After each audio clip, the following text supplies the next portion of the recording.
नमस्कार दोस्तों, स्वागत है आप सभी का बैंकिंग क्रॉनिकल में। उम्मीद करता हूँ आप सभी की तैयारी अच्छी चल रही होगी। तो आज था सफलता दिवस नोएडा में और आरआरबी पीओ का रिजल्ट आया था और साथ ही साथ एसबीआई क्लर्क का रिजल्ट आया था। ये दोनों स्टूडेंट्स को हमने इनवाइट किया था सफलता दिवस के लिए।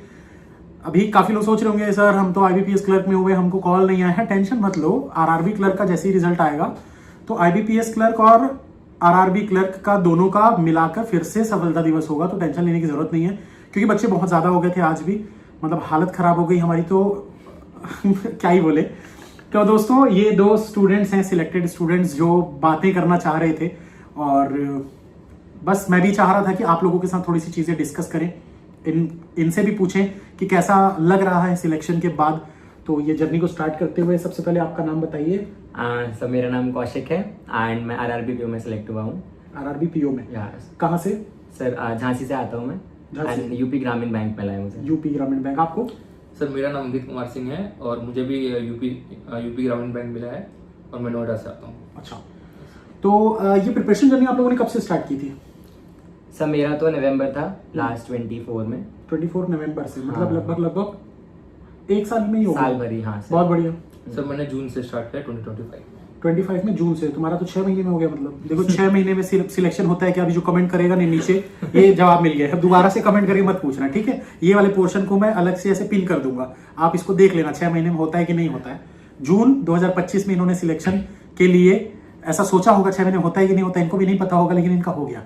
ठीक है, तो बढ़िया से अपनी तैयारी करते रहो। 6 महीने में आप भी सिलेक्शन ले सकते हो, ऐसा कुछ भी नहीं है कि नहीं होता, ये नहीं होता। वो ना डेडिकेशन के साथ पढ़ोगे तो डेफिनेटली हो जाएगा। मैं जैसा अभी रास्ते में ये बोल रहा था कि सर मतलब सामने से पहली बार देख रहा हूँ, तो मैं बोला पहले मतलब तुमने देखा हुआ है, मैं कैमरे के पीछे जैसा हूँ सामने भी वैसा ही। नहीं सामने सर ज्यादा स्मार्ट है, मतलब अगर आप देखोगे वो सर तो की आंखें देखना बहुत सुंदर है।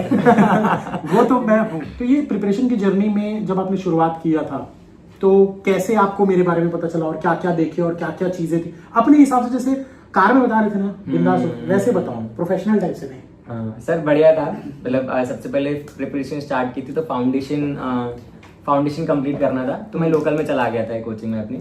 फिर उसके बाद खत्म होने के बाद ऐसे जब आप यूट्यूब पे सर्च करते हो कि टॉपिक आपको समझ नहीं आता तो सर के वीडियोस बहुत ज़्यादा उसमें आते थे रिकमेंडेशंस में, बिकॉज हाईली व्यूड हैं। उसके बाद फिर सर बहुत पुराने भी हैं प्लेटफॉर्म पे। पुराने हैं मतलब तो वैसे पुराने नहीं, मतलब आप फेमस हैं तो इन द सेंस की कंटेंट बढ़िया है।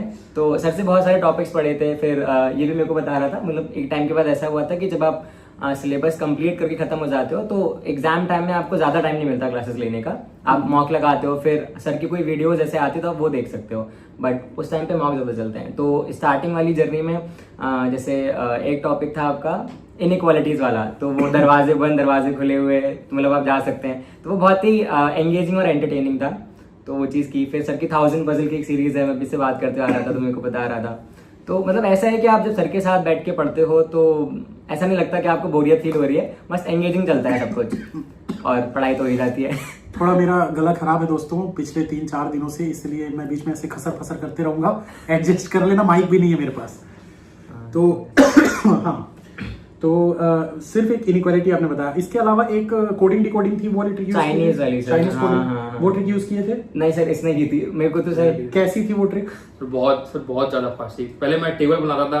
हाँ। तो मतलब एक एक वर्ड्स का मैं वो लिखता था, कोड से लिख के करता था, बहुत टाइम लगता था। तो आपने ट्रिक बताया तो उससे बहुत फास्ट। मतलब कितने सेकंड्स में या कितने मिनट में हो जाता था? सर पहले ऑनेस्टली सर 4-5 मिनट लगते थे और बच्चा उसी में छोड़ देता है कि 4-5 मिनट लग रहे हैं, हमारा वाला बेस्ट है, इसमें 2 मिनट में हो जाता है, 2.5 मिनट में हो जाता है, 1.5 मिनट में। हाँ। तो दोस्तों यही चीज है, जो भी बच्चों को ये लगता है ना शुरुआत में 4-5 मिनट लग रहा है, इससे बेस्ट तो ये है इसमें 2 मिनट में 2.5 मिनट में हो रहा है। आप उससे भी कम समय में कर लोगे, जैसे ये बता रहे हैं 1.5 मिनट में। 1.5 मिनट में वो क्वेश्चन सॉल्व हो जाता है। नहीं यकीन आता है तो आप सर्च करके देखिएगा और उसकी प्रैक्टिस करिएगा 15 दिनों तक। बिना प्रैक्टिस के कुछ नहीं होता। इनइक्वालिटी का भी जो बता रहे हैं गेट वाला, उसको भी जरूर 10-12 सेकंड में खत्म हो जाते हैं और कुछ तो 5-6 में भी निपट जाते हैं, बस आपने देखा और खत्म। 1 मिनट में पूरे 5 नंबर। हाँ 5 नंबर मिल जाते हैं। वो बहुत सर हेल्पफुल था, वो सच में बहुत हेल्पफुल था। मेरे को एक भैया मेरे वो एसबीआई क्लरिकल दिए थे, तो उन्होंने मेरे को रिकमेंड किया था कि हमको शर्त देख लो, तो मैं बस लैंड किया आपके चैनल पे, तब से वही हूँ। अच्छा, अभी प्रिपरेशन स्टार्ट किए तो इससे मेरे दिमाग में एक डाउट आया। Yes sir. कि कितना साल के हो यार? सर मैं तो 22 हूँ। 22? सर मैं 24 हूँ, क्योंकि मैंने ड्रॉप लिया हुआ है। अच्छा। NIT से मैंने इंजीनियरिंग की है। हाँ। उसके लिए JEE के लिए मैंने ड्रॉप लिया 1 साल का। ओके, तो 22 एंड 24 काफी यंग एज में ही दोनों का सिलेक्शन हो गया। आपका कहाँ हुआ था, मैं भूल गया, फिर से एक बार बताओ। RRBPO कहाँ सर सेम है, यूपी में ही। ओके। भूल जाता हूँ मैं भूलने की आदत है मेरी थोड़ा सा, तो हो सकता है सवाल मैं तीसरी बार भी पूछ दूं। तो आगे चलते हैं। और क्या सवाल करिए, तो कुछ बताओ यार खुद अपने तरफ से। सर प्रिपरेशन जर्नी बताओ, जो अभी जो मैं बोल रहा था, व्यूअर्स को वो मत दिखाओ जो आप बताना चाह रहे हो, व्यूअर्स को वो दिखाओ जो वो सुनना चाह रहे हैं। तो ऐसा सोचो कि अगर आप उस तरफ बैठे होते जिनका सिलेक्शन नहीं हुआ है, तो वो क्या सुनना चाह रहे होते अभी, बस वो चीज सुनाओ। सर सबसे कॉमन जैसे आपने बताया कि इंसान को लगता है कि 3 महीने 6 महीने, मतलब 6 महीने में नहीं हो सकता। सर बैंक का सिलेबस ऐसा है कि आप अगर अच्छे से पढ़ रहे हो 8-10 घंटा, तो 3-4 महीने में बढ़िया खत्म कर दोगे आप, फाउंडेशन मिला के और मतलब मेंस भी मिला के। उसके बाद जब आपके एग्जाम्स आते हैं, तो बस आपको एक चीज ध्यान में रखनी है कि आप कंसिस्टेंट रहो, क्योंकि बैंक के एग्जाम्स में कंसिस्टेंसी से इंपॉर्टेंट और कुछ भी नहीं है। क्योंकि एग्जाम्स मतलब चलते रहते, तो आपने थोड़ा बहुत भी गैप लिया ना, तो वो चीज से छूट जाती है। बिल्कुल। तो कंसिस्टेंसी के अलावा और कुछ भी नहीं है, क्योंकि बहुत बिलो एवरेज बच्चे भी हमने देखे मेरे साथ, उनका भी सिलेक्शन हुआ है। सबका हो सकता है, आप लोग भी कर लोगे।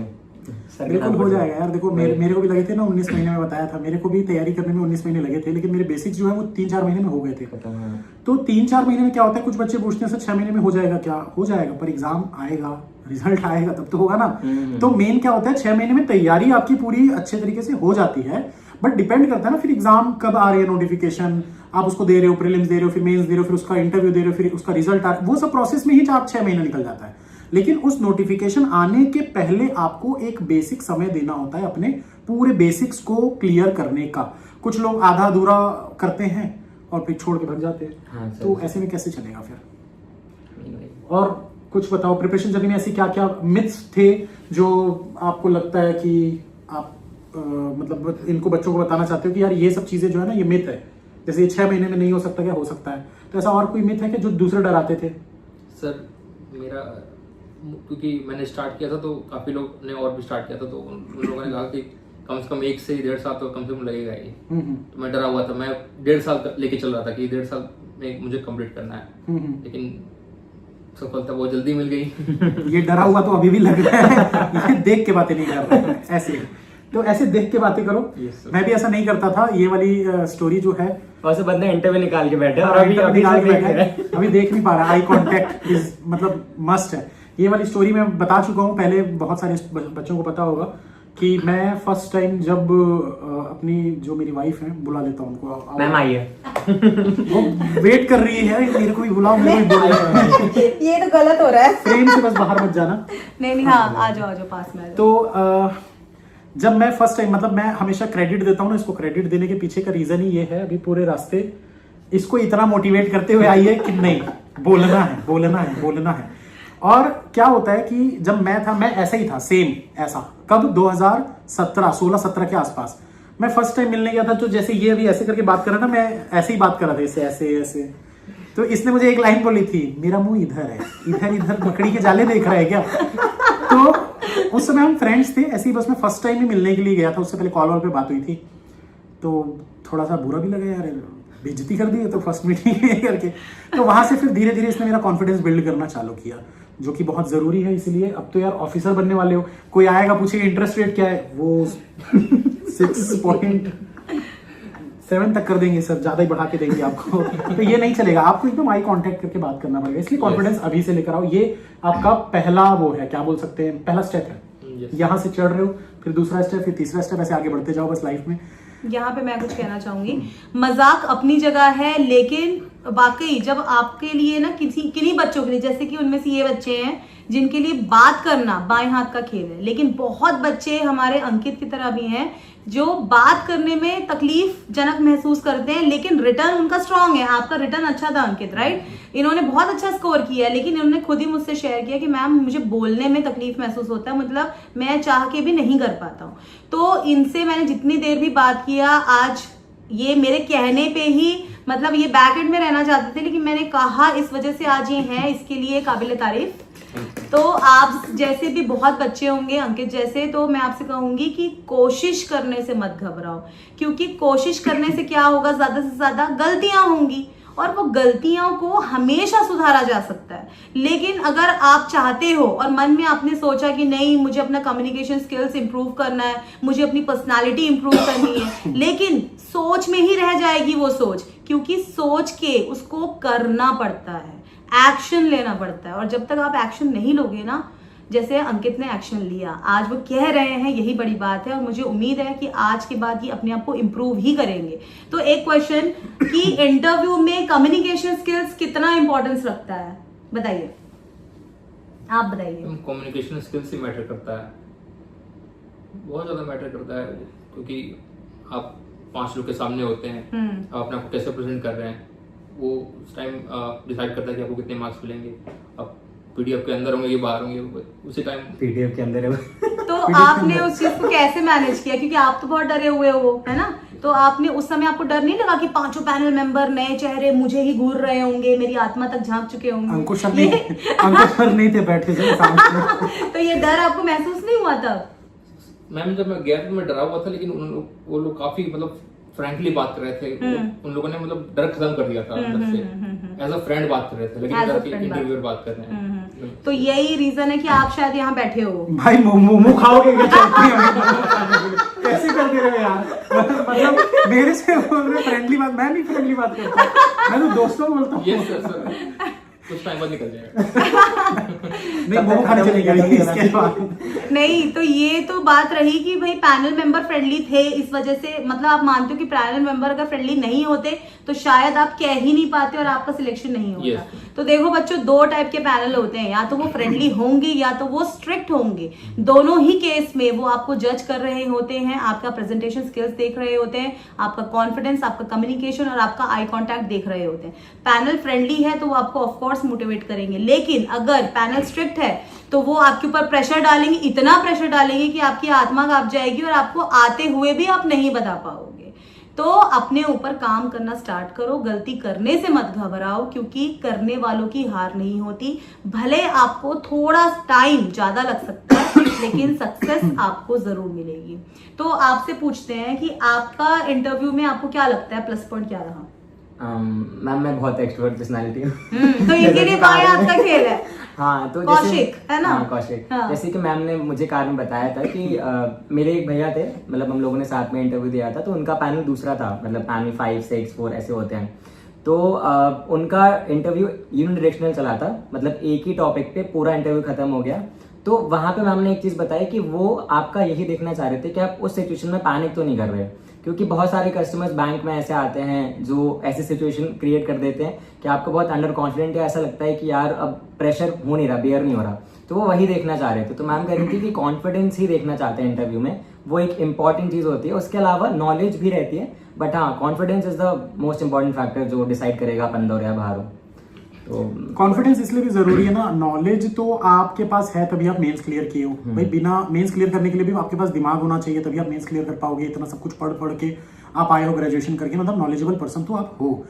अब बाकी की जो बैंकिंग की नॉलेज है वो तो बैंक में जाके सीखोगी ना, एक्सपीरियंस तो आता ही आता है ना, पर कॉन्फिडेंस नहीं आता है। वो कॉन्फिडेंस क्या होता है कि जब तक आपके अंदर वो सेल्फ कॉन्फिडेंस बिल्डअप नहीं होगा धीरे धीरे शुरुआत से, बैंक में ऐसे चले जाओगे और सोचोगे कि मैं कॉन्फिडेंस मेरा बिल्ड हो जाएगा, नहीं होगा। वहां और प्रेशर में आप ना एकदम क्या बोलते हैं उसको, डिमोटिवेट हो जाओगे और एक फ्रस्ट्रेट हो जाओगे और एंग्शियस और कोई वर्ड, डिप्रेशन में चले जाओगे। हाँ ये अच्छा वर्ड था, डिप्रेशन में चले जाओगे, यही वर्ड था जिसका मैं वेट कर रहा था। तो डिप्रेशन में चले जाओगे, तो इसीलिए आपका कॉन्फिडेंस पहले से होना चाहिए, तो इसलिए वो ये चीज देखते हैं। मैं हमेशा बच्चों से एक बात कहती हूँ, बच्चे क्या होते हैं ना, जैसे ही मेंस निकलता है तब इंटरव्यू की तैयारी करते हैं और मुझसे आके कहते हैं कि मैम 2 दिन बचे इंटरव्यू में, प्लीज मेरा सेशन करवा दीजिए, मेरी पर्सनालिटी इंप्रूव करवा दीजिए। तो देखो बच्चों, जैसे कि ना आप एक दिन में मेंस तो नहीं निकाल सकते, आप कलेक्टिव प्रिपरेशन करते हो, प्री मेंस को साथ में लेके चलते हो, वैसे ही कलेक्टिव प्रिपरेशन में आपका इंटरव्यू भी आता है। और इंटरव्यू महज एक छोटा सा हिस्सा है आपकी लाइफ का। आपकी पर्सनालिटी ओवरऑल मैटर करने वाली है, क्योंकि आपके मरते दम तक आपकी पर्सनालिटी साथ देगी। आप किसी तरह चलो इंटरव्यू निकाल तो लोगे, लेकिन जब आप बैंक में जाओगे, आपके ऊपर प्रेशर डालेंगे, कोई सीनियर आपसे बात करेंगे, पता चला कोई जूनियर ही आके आपको चमका के चला जाए या आपसे रूडली बात करके चला जाए, लेकिन आप अपने आप को एक्सप्रेस ही नहीं कर पा रहे हो। आप कई बार होता है ना हमसे कि हम अपने आप को एक्सप्रेस नहीं कर पाते, कोई हमें डांट के चला जाता है, लेटर 5 मिनट्स लेटर हमें रियलाइज होता है कि यार मैं तो ऐसा सा बोल देता उसको, है ना, लेकिन वो तो गया, वो तो आपको सुना के चला गया, उस समय वापस नहीं आने वाला, लेकिन आप जिंदगी भर उस बात पे रह जाओगे, काश मैंने उस समय बोल दिया होता। लेकिन उस समय बोल दिया होने का मतलब ये नहीं कि आप अगले की बेइज्जती करो, आपको हम्बली रिस्पेक्टफुली सामने वाले को उनकी गलतियां बतानी है, उनको प्रॉपरली अपनी बाउंड्रीज दिखानी है कि इस बाउंड्रीज के आगे आप मेरी बेइज्जती नहीं कर सकते, ना ही आप मुझे काम बता सकते हो, ना ही आप मुझे सुना सकते हो। हर चीज रिस्पेक्टफुली म्यूचुअली हमको साथ मिलके करना है, क्योंकि आप भी एम्प्लॉय होंगे, वो भी एम्प्लॉय ही हैं, और साथ ही जो कस्टमर्स आ रहे हैं वो भी कई बार आपको इरिटेट कर सकते हैं, फ्रस्ट्रेट कर सकते हैं, क्योंकि कई कस्टमर्स जिद्दी टाइप के होते हैं या कई ग्रामीण इलाके से आते हैं जिन्हें इतनी समझ नहीं होती कि वो आपकी बात समझ पाए, तो उनके साथ भी पेशेंस हमें बहुत दिखाना पड़ता है। तो उस समय टेस्ट होता है आपकी पर्सनालिटी का कि आप झुंझला गए, आप भगा दिए उनको डांट दिए, कैसा व्यवहार कर रहे हो। तो ये सारी चीज आपकी पर्सनालिटी में आती है, आपका कॉन्फिडेंस आता है, आपका बोलने का तरीका आता है। तो समझ पा रहे हो पर्सनालिटी का इम्पोर्टेंस। थोड़ा सा वो वाली चीजों के बारे में भी बात करते हैं कि फेज में कुछ डिमोटिवेशन आया था बिल्कुल जब आया तैयारी कर हुआ। रहे थे? हाँ सर, जब रिजल्ट्स आना शुरू हुए थे तो पहला एग्जाम था, जब 3 महीने की प्रिपरेशन फाउंडेशन खत्म किया था, तो एसबीआई क्लरिकल दिया था, तो उसका प्री निकला था, तो मतलब वो पहला प्री था, पहला एग्जाम, वो बहुत अच्छी हैप्पीनेस थी, हैपनिंग मोमेंट था। बट मेंस के लिए रेडी नहीं थे। जब वहां बैठे तो समझ आया कि मेंस अच्छा आता है। जैसा यूट्यूब में बहुत सारे लोग बताते हैं, मतलब मिसगाइड करते लोगों को कि मेंस डुएबल नहीं होता, मतलब mains is very hard. But ऐसा है कि जैसे लोग गाइडेंस करते हैं कि मेंस में आपको वही चीजें उठानी है जो आप बना पाओ, और वो वही सब नहीं बनाना, कोई नहीं बना पाता है, तो आर्ट ऑफ सिलेक्शन है। तो फिर बैठ के पता चला था कि हाँ डुएबल होती हैं चीजें। तो उस टाइम लगा था प्रिपरेशन करते हैं, आगे के एग्जाम्स आएंगे वो देंगे, मस्त निकल जाएगा। बट सर क्लरिकल एग्जाम्स दिए, उनका रिजल्ट आया नहीं हुआ। कोई दिक्कत नहीं है। अब देखो, ये जो मैंने इसीलिए ये चीज पूछी क्योंकि ना ये चीज हुई थी 2021 वाले स्टूडेंट्स के साथ, जो मैं पहले भी आप लोगों को बता चुका हूँ कि 2021-22 में जब पेपर आया था ना, तो वहाँ बच्चों ने क्या गलती की थी कि वो एक क्वेश्चन को उठाते थे, 2-3 मिनट देखते थे और सोचते थे ये नहीं बन पाएगा, इसको छोड़ते दूसरा बनाते हैं, और वो यही गलती आखिरी तक करते चले गए। तो हमेशा मेंस के लिए, अगर आपको मेंस क्लियर करना है ना, आपको पहले ही पता होना चाहिए मुझे क्या बनाना है, क्या छोड़ना है। जैसा कि मैं हमेशा गाइड करता हूं अपने स्टूडेंट्स को, सिलेक्शन लेने के लिए क्या पढ़ना है ये इंपॉर्टेंट नहीं है, या क्या बनाना है ये इंपॉर्टेंट नहीं है, क्या छोड़ना है ये इंपॉर्टेंट है। मतलब क्या चीज मैं छोड़ने ही वाला हूं एग्जाम में, वो आपको पहले से पता होना चाहिए।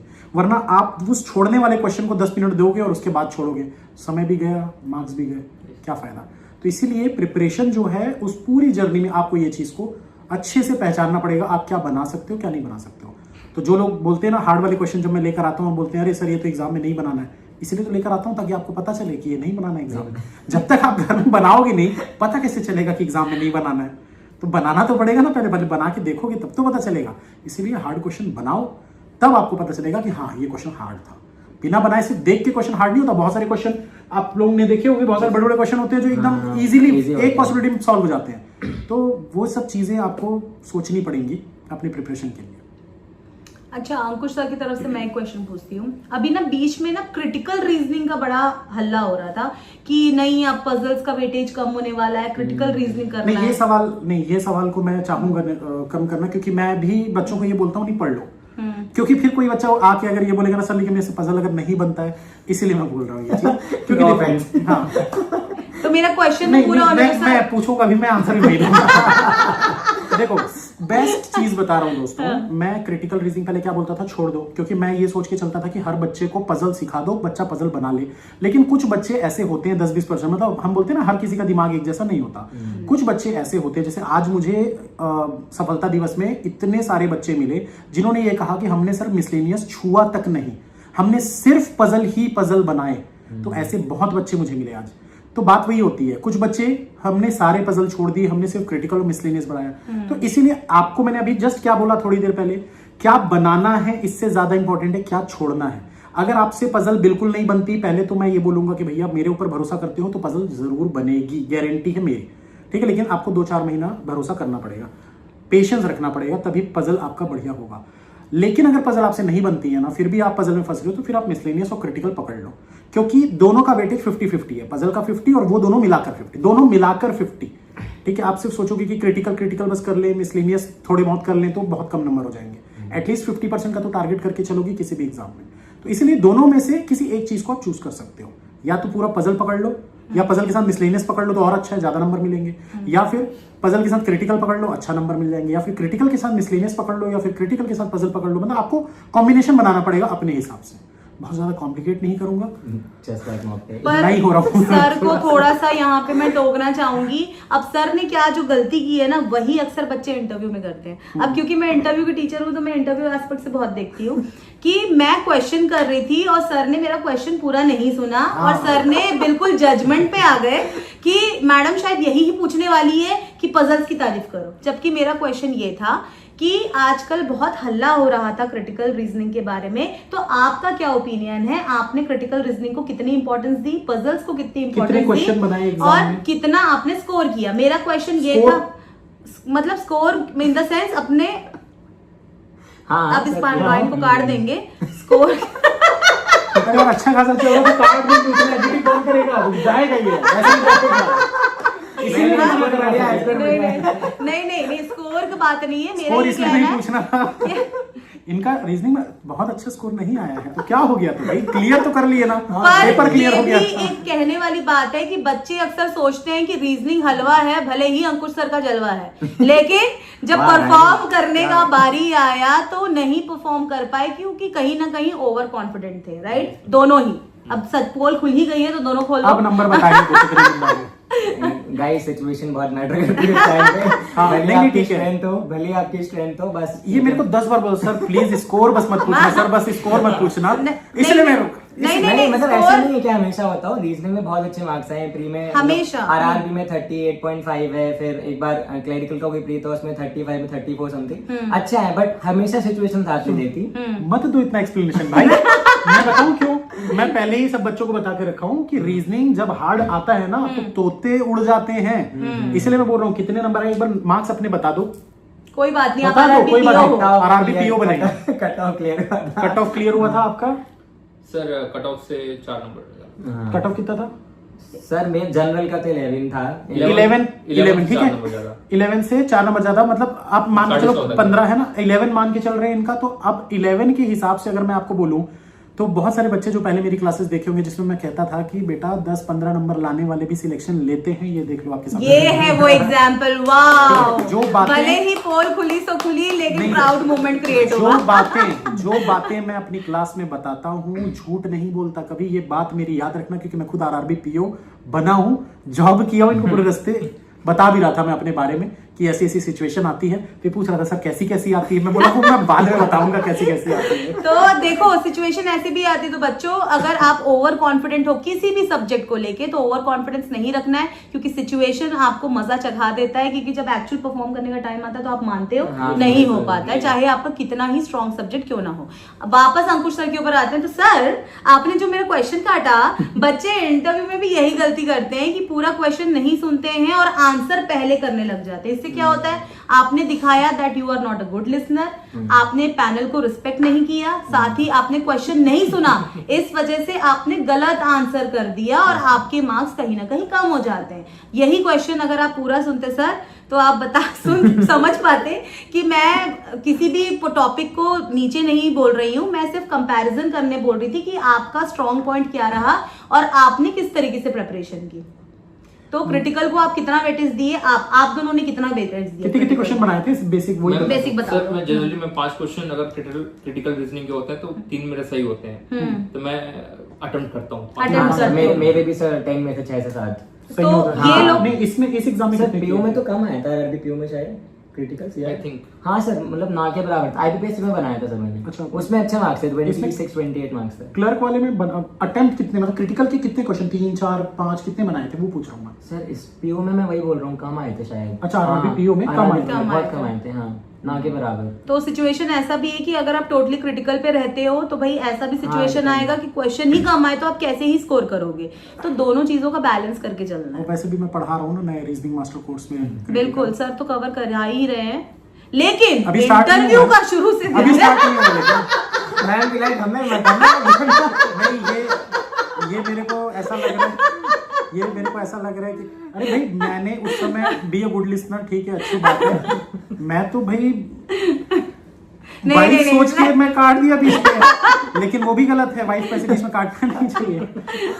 देखो आपको रामायण का किस्सा बताती हूँ कि सीता जी, अभी ये बहुत चल भी रहा है व्हाट्सएप में ना, सीता माता की राम ने सुनी, राम भगवान ने, और कोई लाइन था जिसमें उन्होंने अपनी बीवी की सुनी और सब बढ़िया रहा, लेकिन मंडोदरी की रावण ने नहीं सुनी, तो भैया उसका लंका जल गया। तो अपनी फीमेल पार्टनर्स को रिस्पेक्ट करना बहुत जरूरी है, वैसे उनकी भी सुने। बच्चे हाँ ये बहुत लेंगे, बच्चे बहुत लेंगे। और वैसे भी आज वुमेन्स डे है, सभी को हाँ, हैप्पी हैप्पी वुमेन्स डे। और दूसरी बात, सर बहुत रिस्पेक्ट करते हैं हम, बहुत, कई बच्चे पता है ऑफेंड हो जाते हैं कि मैडम आप सर को तू करके बात करती हैं। हमारा फ्रेंड रिलेशन है सर, उसी लिहाज से मुझे कई बार टोक देते हैं, मैं भी कई बार इनको सुना ही रही हूँ पब्लिकली। तो ये कोई बात नहीं है, आप बढ़िया तरीके से जैसे रहना चाहो रहो, बस एक बाउंड्रीज होनी चाहिए, बाउंड्री सेट करना जरूरी है अगेन, तो अच्छा रहे, बढ़िया रहे, और क्या चाहिए जीवन में। तो हमारे जैसा पार्टनर खोजो तुम लोग, सर को और मेरे को तो मिल ही गया। बढ़िया नहीं, अब जॉब लग गई, अब अगला अगला टारगेट क्या है, तो खुद से बोल सर शादी। इससे पहले कुछ लोग बोलते हैं, मतलब मैं तुम्हारी बात नहीं कर रहा हूँ, मैं जैसे मिला था 1-2 स्टूडेंट से कि शादी, मैं अपने रूममेट की बात बता रहा हूँ जो मेरे साथ RRB PO में सिलेक्ट हुआ था। जैसे ही सिलेक्शन हुआ हम लोग गए दंतेवाड़ा, 420 किलोमीटर दूर, बढ़िया बस में बैठ के पूरे रास्ते डिसाइड करते हुए कि रूम एक ही ले लेंगे दोनों, मतलब उसी में एडजस्ट कर लेंगे, गद्दा ले लेंगे, अभी ज़्यादा खर्चा नहीं करेंगे, ऐसे करके बढ़िया बातें करते जा रहे थे। और जाते जाते फिर वहाँ पर हम रात को बैठे थे, बातें कर रहे थे, तो ऐसे ही पूछ लिया उसने कि और भाई क्या प्लान है फिर अब आगे तेरा। तो मैं बोला यूट्यूब चैनल को ग्रो करना है, क्योंकि नया नया बनाया था। तो मैंने पूछा और तेरा क्या प्लान है, बोलता है बस पहली सैलरी आएगी घर में बोलूंगा शादी की। क्योंकि उसको लव मैरिज करनी थी और उसके पापा ने एक कंडीशन रखी थी, सरकारी नौकरी लग जाएगी, गवर्नमेंट जॉब। अब कुछ लोग इसमें भी बोले बैंक नौकरी सरकारी थोड़ी ना भाई है, हमारे लिए है, तुम जाओ, तुम दूसरा सरकारी वाला कर लो जो तुमको करना है, हमारे लिए सरकारी है और हम मानते रहेंगे। तो वो बोला कि बस मेरे पापा ने बोला था गवर्नमेंट जॉब ले लो, उसके पापा IB में थे और वो चाहते थे कि ये भी कुछ करे ऐसे गवर्नमेंट वाला, तो उसकी लग गई, तो बस और बढ़िया मस्त सुकून से आज स्केल 2 ऑफिसर बन चुका है, काफी अच्छी सैलरी है, 1.25 लाख के आसपास। RRB PO में ही है, वो भी मेरे साथ ही ज्वाइन किया था 2018 में 14 मार्च को। तो ये एक स्टोरी जो मैं बोल रहा था मैं बताऊंगा करके, एक तो ये बता दिया, ऐसी अभी बातचीत चलते चलते और भी कुछ स्टोरी बताते रहूंगा। तो नेक्स्ट भाई, आज हमने सिलेक्शन की बारात निकाली है पूरे यस ऑफिसर ने, तो अब नेक्स्ट अब ये कह रहे हैं हम अपनी शादी की ही बारात निकालेंगे मैम। तो बच्चे हैं मैम, 22 गाइस। तो फीमेल पार्टनर खोजो जिसके साथ म्यूचुअल बिहेव करना भी सीखो, क्योंकि आजकल के बच्चों को बातचीत करना नहीं आता इन अ रिस्पेक्टफुल मैनर, तो वो भी बहुत ज्यादा जरूरी है, चाहे आप किसी भी रिलेशनशिप। पोस्टिंग में गांव में मिलेगी तो वहाँ कहाँ खोजेंगे फीमेल पार्टनर? तो गांव की लड़की सबले बढ़िया। नहीं छत्तीसगढ़ में सबले बढ़िया काम नहीं आएगी। देखो ऐसा नहीं होता, गांव की लड़कियां भी अच्छी होती है, बहुत अच्छी होती है। हाँ। यहाँ फिर अब कुछ लोग फिर भाई, गलत बात है, चॉइस ऑफ वर्ड्स हमारे गलत है, ये नहीं करना। तो इंटरव्यू में ये भी मैटर करता है, इंटरव्यू में ये भी मैटर करता है। फ्री में स्किल मिल रही है। तो भैया फ्रेमिंग, आपकी फ्रेमिंग बहुत इंपॉर्टेंस रखती है। क्या बोलना क्या है और उसको किस तरीके से बोलना है, ये मीन नहीं करते हैं आई नो, पर इनका जो प्रेफरेंस है कि भाई मुझे इस लेवल का या मेरे फीलिंग्स को समझने वाली शायद वहां पे नहीं मिलेगी, है ना, शायद आप इस तरीके से बोलना चाहते थे। और गांव में मैम अरेंज मैरिज का भी ज्यादा कल्चर है, तो तो तुम देख के पसंद कर लेना। नहीं वो करना ही नहीं चाह रहे अभी, वो बोल रहे हैं कि मैं अभी पहले और आगे और बढ़ूंगा। बहुत सीरियस है, उसका क्वेश्चन बहुत जेन्युइन है। हाँ। जैसे सर आपने कोचिंग के बाद आपने मुझे अप्रोच किया था, हाँ। और आपका पेपर उसके बाद निकल रहा था शायद, हाँ, वो वो मैं- स्टोरी आप बता देना। बच्चों को पता है वैसे, तो मैं सुना चुका, इसको नहीं पता है शायद। तो इनके क्वेश्चन का जवाब मिल जाएगा कि सर भी ग्रामीण इलाके में देखो पोस्टेड मैं भी थे। ग्रामीण इलाके में पोस्टेड था, लेकिन तैयारी करते करते समय हम सेम कोचिंग में थे। और पहला ये 6 महीने आई वहाँ पर, इसको तो पता भी नहीं था कि मैं हूँ वहाँ पर कोचिंग में। और मैं सोचता था कि ये मेरे को देख रही है। वो राजू श्रीवास्तव वाला वो याद आ जाता है, चचा हमको देख रही है, चचा हमको देख रही है। तो वैसे ही मैं नीचे गाड़ी में खड़े होकर मैं भी ऐसे नजरे ऐसे करते रहता था। और जब 6 महीने के बाद जब हमारी बात, अब पूरा लंबे में स्टोरी नहीं सुना, शॉर्ट में सुना रहा हूँ। फेसबुक में मैंने एक मैसेज भेजा था कि रिजल्ट कैसा रहा, ऐसा। तो इसने नहीं देखा होगा, हटा दिया होगा फ्रेंड रिक्वेस्ट, स्पैम में चला गया था। अचानक से 2-3 महीने बाद इसने अपने स्पैम मैसेजेस जब ओपन किए, उसमें दिखा इसको कुछ लंबा। तो ये लंबा क्या है, तो देखते हैं। तो ओपन की तो रिजल्ट के बारे में पूछ रहा है, कोचिंग का होगा। तो रिप्लाई किया, मैं खुश।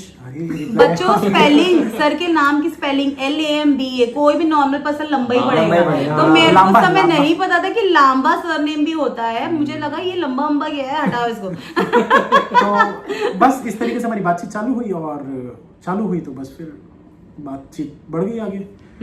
तो मैं भी फिर वैसे भी तो मैं जॉब छोड़ के आ गया था। मेरे घर में भी कंडीशन थी पहले तो, पापा मतलब हमारे घर में भी ऐसा अरेंज मैरिज वाला ही था। लव मैरिज के खिलाफ ही थे पापा, थे मतलब। लेकिन फिर वही बोले कि भैया बच्चों की खुशी में हमारी खुशी। तो आप ये समझो कि ये तो शुरुआत है। लाइफ आपको अनएक्सपेक्टेड ट्विस्ट एंड टर्न्स देता रहेगा। कब कौन सी मोड़ में आपको आपका जीवन साथी मिल जाए आपको नहीं पता है। तो बी प्रिपेयर्ड फॉर दैट। ये नहीं कि बाहें फैला के खड़े ही होगा कि अब इस मोड़ में मिल जाएगी, इस मोड़ में मिल जाएगी। लेकिन ये मेंटली प्रिपेयर्ड रहो और कभी भी अपॉर्चुनिटी आए देन ग्रैब इट। तो कुछ क्वेश्चन पे चलते हैं, फनी मोमेंट ज्यादा हो जा रहे हैं, इसलिए इंपॉर्टेंट टॉपिक्स तो भी जा रहे हैं। पॉडकास्ट ऐसा ही होना चाहिए, बोरिंग होगा तो वॉच आवर्स भी नहीं बढ़ेंगे। मुद्दे पे आती है मैम सीधा cut to cut, point to point. Interview में हमेशा ऐसा ही होता है, ज्यादा लंबा खींच के नहीं बताना, टू द पॉइंट बात है। तो इसके अलावा और कुछ सवाल है अगर आरआरबी पीओ से रिलेटेड तो वो पूछ लो, क्योंकि मैं बहुत मतलब उसके बारे में बता सकता हूँ। हाँ सर, मतलब यही पूछना था कि जैसे पोस्टिंग वगैरह होती है तो मैम बोलती सिचुएशन चीजें बहुत ज्यादा होती है, वो ट्रेनिंग में नहीं सिखाई जाती है। तो सर मतलब एग्जाम निकलने के बाद ज्वाइनिंग तक क्या रहता है प्रोसेस? देखो, एग्जाम निकलने से ज्वाइनिंग तक का प्रोसेस और उसके आगे का भी बताता हूँ, क्योंकि मेरा बहुत समय पहले का था, 7-8 साल हो गया ना उस बात को ज्वाइनिंग। अब में बहुत फर्क है चीजों का, तो मैं तब का बता रहा हूँ। अभी चीजें बहुत चेंजेस है, तो अगर कोई 2-4 साल पहले ज्वाइन किया तो प्लीज आके कमेंट मत करना, ऐसा नहीं होता। हमारे साथ हुआ था, अब चेंजेस हो गए होंगे क्योंकि 8 साल में बहुत चीजें बदली हैं। तो हमारे समय में कोई ट्रेनिंग वेनिंग टाइप की कोई चीज ही नहीं थी। हम यहाँ से सीधा हमारा मतलब जिस दिन रिजल्ट आया, रिजल्ट के बाद बस हमको बोले कि आप बस बैंक की वेबसाइट चेक करते रहो और मेल का इंतजार करते रहो। तो मैं डेली मेल खोल के देखता था। तो मेल में करीब 12 दिन बाद एक मेल आया था उनके HR डिपार्टमेंट से, और उसमें ये बताया गया था कि आपको कौन सा RO मिला है, रीजनल ऑफिस। तो मुझे जगदलपुर रीजनल ऑफिस मिला था छत्तीसगढ़ में। तो उसके बाद फिर उसमें डेट दी गई थी, और जैसे आज मेल आया है तो उसमें बस ये बोला गया था कि कल की डेट से लेकर 1 हफ्ता, पूरे 7 दिन का समय दिया गया था। इस 7 दिन के अंदर अंदर आपको यहाँ पर अपनी उपस्थिति देनी है, मतलब आपको पहुंचना है। तो कोई आपके पास समय नहीं रहेगा ना, आप ये सोच के चलना। आएगा 2-4 दिन का समय ज्यादा मिल जाएगा आपको। और इसमें भी क्या होता है कि कुछ लोग लास्ट में जाते हैं। तो अगर आप उसी बैंक में कंटिन्यू जिंदगी भर करना चाहते हैं तो जल्दी जाना। क्यों जाना? क्योंकि ये सीनियोरिटी लिस्ट में फर्क पड़ता है इसका, ठीक है। मतलब आप ये मान के चलो, जैसे मैंने 14 तारीख को ज्वाइन किया, ये सोचा एक दिन छुट्टी बना के जाता हूँ, 15 को ज्वाइन किया, वो 16 को ज्वाइन किया, तो उसका सीनियर ये हो गया, इसका सीनियर मैं हो गया। मतलब प्रमोशन जब आएगी सबसे पहले मुझे मिलेगा प्रमोशन, फिर इसको मिलेगा प्रमोशन, फिर उसको मिलेगा प्रमोशन, ठीक है। ये तो एक चीज हो गई किसकी, डेट ऑफ ज्वाइनिंग की। दूसरी एक चीज और होती है डेट ऑफ बर्थ की। जैसे मैं एज में बड़ा हूं, ये 24 ईयर्स का, ये 22 ईयर्स का है, ठीक है। अब ये था तो उससे क्या बोलेंगे, मतलब सीनियर मतलब उसमें एज में, लेकिन ये क्या है, छोटा है, ठीक है। लेकिन ज्वाइनिंग के हिसाब से ये बड़ा था, पहले ज्वाइन किया था, तो एज भी देखी जाती है। अगर मैं एज में बड़ा हूं और कोई मुझसे छोटा भी एलिजिबल हो गया है ना, और 2 लोग आ गए हैं प्रमोशन के लिए, तो जिसकी एज ज्यादा है पहले उसको प्रमोट करेंगे, क्योंकि उसके पास कम समय है प्रमोशन के लिए, तो उसको पहले प्रमोट करेंगे। क्योंकि जो नीचे वाला है वो तो और साल है उसके पास, वो आगे भी जाके प्रमोट हो सकता है। तो ये सब चीजें होती है जो मैंने सीखा था वहां पर। बाकी और डिटेल में अब तो बहुत सारी चीजें चेंज हो गई है। इसके अलावा जब हम वहां पर पहुंचे थे, तो पहुंचने के बाद सीधा उन लोगों ने क्या किया था, मतलब RO बुलाए थे। अब RO हम सामान पकड़ के चले गए, फर्स्ट कम फर्स्ट सर्व। ये बढ़िया था। मर्जर नहीं होता था तो रीजन ऑफिस मतलब अलग अलग होते थे, ऐसा कुछ? नहीं, रीजनल ऑफिस का मतलब ये है कि जैसे छत्तीसगढ़ राज्य ग्रामीण बैंक में मेरा सिलेक्शन हुआ, अब छत्तीसगढ़ का एक होता है हेड ऑफिस। अब हेड ऑफिस क्या है, जो पूरे रीजनल ऑफिस को मैनेज कर रहा है। वो एक एक ब्रांच को तो मैनेज कर नहीं सकता, क्योंकि भाई वहां मान लो पूरे छत्तीसगढ़ में 500 ब्रांच है, तो हेड ऑफिस में 20 लोग बैठे हैं, तो कैसे 500 लोगों से कोऑर्डिनेट करेंगे। तो वो डिस्ट्रिक्ट वाइज ना रीजन बना देते हैं। तो वहां पर करीब करीब 10 या 12 डिस्ट्रिक्ट थे, जैसे जगदलपुर रीजन हो गया, रायपुर रीजन हो गया, धमतरी रीजन हो गया, दुर्ग रीजन हो गया, राजनांदगांव रीजन हो गया, बलौद हो गया, ऐसे अलग अलग रीजन बने हुए थे वहां पर। तो उन रीजन में रीजनल ऑफिस हुआ करते थे। तो रीजनल ऑफिस जो थे वो एचओ को, मतलब हेड ऑफिस को रिपोर्ट करते थे, और जो ब्रांचेस होती थी उस रीजन की वो रीजनल ऑफिस को रिपोर्ट करती थी। तो ये उसका प्रोसेस होता है। और बस हम वहां पर गए थे और हमको बस मतलब दिया गया कि इतने दिन बाद आपको इस ब्रांच पे जाके ज्वाइन करना है। तो हम अपनी ब्रांच पे गए, जिस दिन जाना था उस दिन पहुंचे। ब्रांच 2 बजे पहुंचा मैं, और बैग वैग लेके सीधा ब्रांच में घुस गया, और जहाँ मैनेजर सर को अपना दिखाया लेटर, तो बैठा दी अपनी कुर्सी देके, लो बैठो काम करो। कोई ट्रेनिंग नहीं। हम बोला सर करना क्या है? कुछ नहीं सर, अभी बैठो थोड़ा चाय ठंडा पियो। सर आपने बताया था नोट गिनना भी। तो पहले दिन वो जो हमारे कैशियर थे बगल में बैठे थे, मैं तो बैठा था चाय ठंडा का वेट कर रहा था। तो फिर वो कैशियर सर जो बैठे हुए थे, तो उन्होंने बोला, क्लरिकल स्टाफ जो हमारे थे, एज में बड़े थे इसलिए, और वैसे भी सर ही बोलते हैं वहाँ पर, ऐसा कोई क्लरिकल है तो उसको नाम से नहीं बुलाते हैं, सबको सर बोलते हैं, ठीक है। बड़े मैनेजर वगैरह लोग भी सर ही बोलते हैं आरआरबी में तो, और बहुत बड़े होंगे तो वो आपको नाम से बोल देंगे। सीनियर मैनेजर है तो आपको नाम से बुला सकते हैं, लेकिन मैनेजर वगैरह तो हमको सर ही बोलते थे। तो बैठा हुआ था खाली, ऐसे मतलब इधर उधर देख रहा था, तो क्लरिकल स्टाफ की नज़र मेरे ऊपर गई। वो सर ने देखा ये बोर हो रहा है बंदा, सर नोट गिनना आता है? बोला हाँ सर आता है। दिए, और अपन जो ऐसे करके गिनते नहीं, 1 2 3 4 ऐसे करके, तो बोले सर ऐसे थोड़ी गिनते हैं, नीचे रख के ऐसे 2 3 4, पापा लोगों को गिनते हुए आप लोगों ने देखा होगा ऐसे करके। तो बोले सर ऐसे गिनोगे तो शाम हो जाएगी। चलो मैं आपको सिखाता हूँ। आके मेरे को नोट गिनना सिखाए, और बोले सर आप डेली सुबह आके 1 घंटा प्रैक्टिस करो। तो ये थी मेरी ट्रेनिंग। 1 घंटा बैठ के मैं नोट गिनना सीख रहा था। और पहले मुझे लगते थे 10 मिनट, जैसे बोलते हो ना आप लोग पजल में सर बहुत टाइम लग रहा है, हाँ उसमें भी टाइम लगता था। एक गड्डी गिनने में 10 मिनट लग जाते थे, फिर धीरे से 8 मिनट लगे, फिर 7 मिनट लगे, फिर 6 मिनट लगे, फिर ऐसे करते करते करते एक समय ऐसा आया 30-35 सेकंड में पूरी गड्डी फटाफट हो जाती है। पजल में भी ऐसे ही। Patience is the key to success, regularity बरकरार रखनी है। और हमारी ट्रेनिंग करीब करीब ना 5 महीने बाद हुई थी। 5 महीने के बाद हमको बोला गया कि आप लोगों की ट्रेनिंग रायपुर में हो रही है, ट्रेनिंग का आपको पैसा मिलेगा। हम लोग खुश हो गए, पैसा मिलेगा, घर चले गए, ट्रेनिंग में खाना मिलेगा, उसके लिए भी खुश हो गए, बढ़िया खाना भी मिलेगा। घर था हमारा तो हम रुकने की व्यवस्था नहीं लिए, घर आ जाते थे शाम को। लेकिन ट्रेनिंग बहुत बोर मारी यार, मतलब कैसी ट्रेनिंग थी, पूरा थ्योरी पढ़ाते हैं, पूरा थ्योरी। अब पता नहीं क्या होता है, उस समय तो पूरा थ्योरी बैठा देते थे, लोन प्रोसीजर पूरा समझाते रहेंगे, ये डॉक्यूमेंट चेक करना है, ये नहीं हुआ तो ये करना पड़ेगा, वो नहीं हुआ तो ये करना। तो इतना बोर मारता था। वैसे ही मेरा इंटरेस्ट नहीं था बैंकिंग में, मैं मजबूरी से मतलब किया था, इसलिए मैं छोड़ दिया था जल्दी। तो आप लोग इंटरेस्ट से कर रहे हो तो जाके बढ़िया से पढ़ना। मैं पीछे बेंच में बैठ के सोता रहता था। ऐसा मत करना ना, ठीक है। मेरे नक्शे कदम में वहां के मत चलना, बढ़िया इंटरेस्ट से लेना। क्योंकि जब मैं लोन के डॉक्यूमेंट्स के लिए सर बोलते थे ना कि सर डॉक्यूमेंट्स क्या क्या लगेंगे, मेरे को आता ही नहीं था कि कैसे देखना है। हालांकि मैं छोड़ दिया था फिर 7 महीने में जॉब। तो दूसरा सिचुएशनल क्वेश्चन, आप लोग दोनों शहर में रहते हो?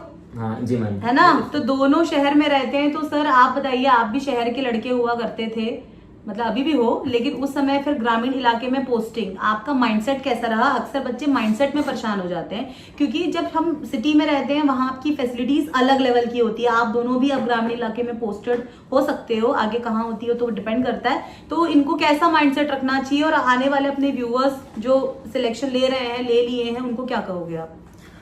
देखो मेंटालिटी, अगर आप बैंकिंग का जॉब ज्वाइन कर रहे हो तो सीधा सिंपल एक ही बात है, ये समझ के चलो एक जगह टिक के नहीं रह सकते, आपको घूमना ही पड़ेगा। क्लर्क में हुआ है तो आप जिस स्टेट से भरे उस स्टेट में आप कहीं भी घूम सकते हो, कहीं भी मतलब कहीं भी। जैसे आज मैं देख रहा था, कुछ बच्चे ये पूछ रहे थे कि सर मुझे आरआरबी पीओ ज्वाइन करना चाहिए या एसबीआई क्लर्क ज्वाइन करना चाहिए। तो मेरा सवाल ये है कि भैया आरआरबी पीओ ज्वाइन करोगे तो ग्रामीण इलाका मिलेगा, आप ऐसा सोच रहे हो, तो क्या एसबीआई ज्वाइन करोगे तो ग्रामीण इलाका नहीं मिलेगा? हमारा जहां इतने मतलब मुझे डेंस उसमें मिला था पोस्टिंग, वहां एसबीआई की भी ब्रांच थी, बड़े बचैली। एसबीआई मतलब आप समझ रहे हो, एसबीआई पूरे इंडिया में उस कोने तक पहुंचा हुआ है। तो आप अगर सोचोगे एसबीआई में नौकरी मिल गई तो आपको मतलब अंदर रूरल एरिया नहीं मिलेगा, तो ये आप बहुत मतलब मिथ में जी रहे हो, बहुत बड़ा मिथ है। बहुत डेंस इलाके तक एसबीआई के ब्रांचेस हैं, ठीक है, ग्राहक सेवा केंद्र हैं, तो आपको कहीं भी पोस्टिंग मिल सकती है। तो ये मेंटेलिटी तो अपने दिमाग से निकाल दो कि मुझे यहाँ पोस्टिंग मिल जाएगी तो मैं क्या करूँगा, मैं क्या करूँगी। जाना तो हर जगह पड़ेगा, क्योंकि हर 3 साल में चेंज होते रहता है। अब आप चाहे पहले होम पोस्टिंग ले लो शुरू में बढ़िया, उसके बाद फिर बाद में आप दूसरी जगह जाओ, या फिर पहले ही दूसरी जगह घूम फिर के आप अपने घर के पास आ जाओ। तो आपके ऊपर डिपेंड करता है। बड़े बचेली नहीं, बड़े गुडरा था ना, बड़े गुडरा था नाम था। छत्तीसगढ़ का एक गांव का नाम था वो बड़े गुडरा। जान रहे होंगे कुछ लोग, बच्चे पहचान भी जाएंगे। कोंटा भी जगह का नाम है, दंतेवाड़ा, नॉर्मल कोंटा नहीं बोल रहे हैं। बड़े गुडरा, ये सब बहुत डेंस वाले एरिया थे, वहाँ नक्सलाइट एरिया। स्टार्टिंग में तो सबको ये गांव में मिलती है ना, नहीं ऐसा नहीं है, जरूरी नहीं है। देखो मैं एक और अच्छी बात बताता हूँ। कुछ राजस्थान वाले स्टूडेंट्स ने छत्तीसगढ़ राज्य ग्रामीण बैंक के लिए भरा था, और जब पोस्टिंग अलॉट हुई, हम लोग पहले दिन पहुंचे थे और वो लोग आखिरी दिन आए थे 19 तारीख को। उनको मिल गया रायपुर सिटी, रायपुर रीजन, और हमको मिला दंतेवाड़ा। और हम लोग फिर यही सोच रहे थे, एक तो हम पहले आए और ये हमको सबसे बेकार जगह में भेज दिए।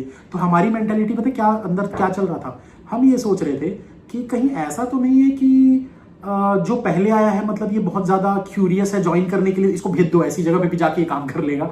हम तो ऐसे ही सोच रहे थे, लेकिन ऐसा कुछ नहीं था। उनका ये कहना था कि राजस्थान वाला जो बंदा है वो इतनी दूर अगर जाएगा तो तुरंत छोड़ के भाग जाएगा, इसलिए उसको सिटी पे रखे पहले कुछ 5-7 महीना, उसके बाद फिर उनकी पोस्टिंग दूसरी जगह। अरे सर अच्छा हुआ डिस्क्लेमर डाल देना यहाँ पे, वरना सर अरे लास्ट में ही जाना है अब तो। पोस्टिंग सर एक क्वेश्चन था जी, ब्रांच एलोकेशन के लिए कुछ फॉर्म मिलता है जारी से? कुछ फॉर्म कुछ नहीं मिलता है, मतलब ये मान के चलो कि वो आपसे पूछ भी सकते हैं, नहीं भी पूछ सकते।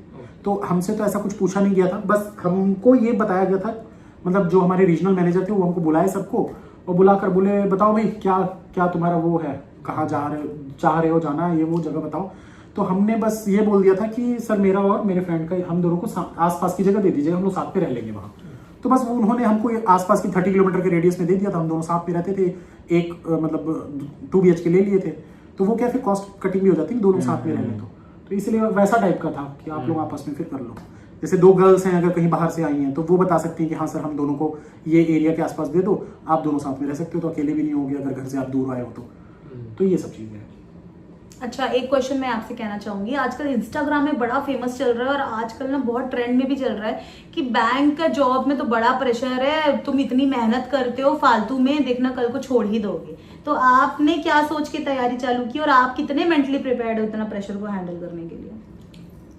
मैम पहले तो मुझे एक जॉब चाहिए था, क्योंकि मेरा एज थोड़ा सा ज़्यादा है as compare to the people who start Right now he is 24, still he is thinking that he is ये very much ज्यादा हो गई। older. तो हम कहाँ मैंने हैं? 24 में स्टार्ट किया था 25 में सिलेक्शन हुआ था, 26 में शादी कर तो लिया। बच्चों इतना प्रेशर नहीं लेना है, जब जागो तब सवेरा। अगर आपको लगता है एट द एज ऑफ 28 की बैंक की प्रिपरेशन करनी है, आप कर सकते हो, लेकिन आपको बिलीव करना पड़ेगा कि आप बूढ़े नहीं हो रहे हो इनकी मैं तो तरह। अभी तो मैं जवान हूँ, आई एम स्वीट 32। ठीक है, खैर एनीवे बच्चों के मन में आता है, ये उनका माइंडसेट था उस समय कि उनकी एजिंग हो रही है और आपको किसी तरह एक जॉब चाहिए था, तो आपने बैंक को फोकस किया, राइट? और आप NIT से पास आउट हो, राइट? हाँ यस। फिर क्योंकि मैंने काफी ज्यादा रिसर्च किया कि कौन सा मतलब जॉब ज्यादा स्टेबल होता है, और जैसे SSC क्या होता है कि बहुत ज्यादा कंट्रोवर्सीज में रहती है हमेशा, बैंकों में ऐसा बहुत कम देखने को मिलता है, इसलिए मैंने बैंक ज्वाइन किया। और रही बात गांव में रहने की, तो मैं बेसिकली मैं गांव से ही आता हूँ, मेरा बहुत ही मैं छोटे गांव से आता हूँ, बहुत पिछड़े गांव से आता हूँ, तो मुझे नहीं लगता कि मुझे कुछ प्रॉब्लम होगा गांव में रहने में। नहीं, सिर्फ गांव की बात नहीं है, आजकल बहुत लोग छोड़ रहे हैं बैंक की नौकरी कि हमें टाइम नहीं मिलता, हम अपने ऊपर फोकस नहीं कर पा रहे हैं, हम सिर्फ पैसा कमाने में नहीं हुआ है। नहीं तो ये इंस्टा से इन्फ्लुएंस होते हैं ना, ये इंस्टा से नहीं देखते इंस्टा। आप लोग इंस्टा नहीं चलाते? अभी इंस्टॉल किया है। हाँ बस नहीं बस फिर मेरा क्वेश्चन ही खत्म हो गया। तो आजकल बच्चे फॉलो करते हैं बहुत इंस्टा को, और इंस्टा में चला हुआ है ये कि बहुत स्ट्रेसफुल है, बढ़ाओ बैंक की नौकरी।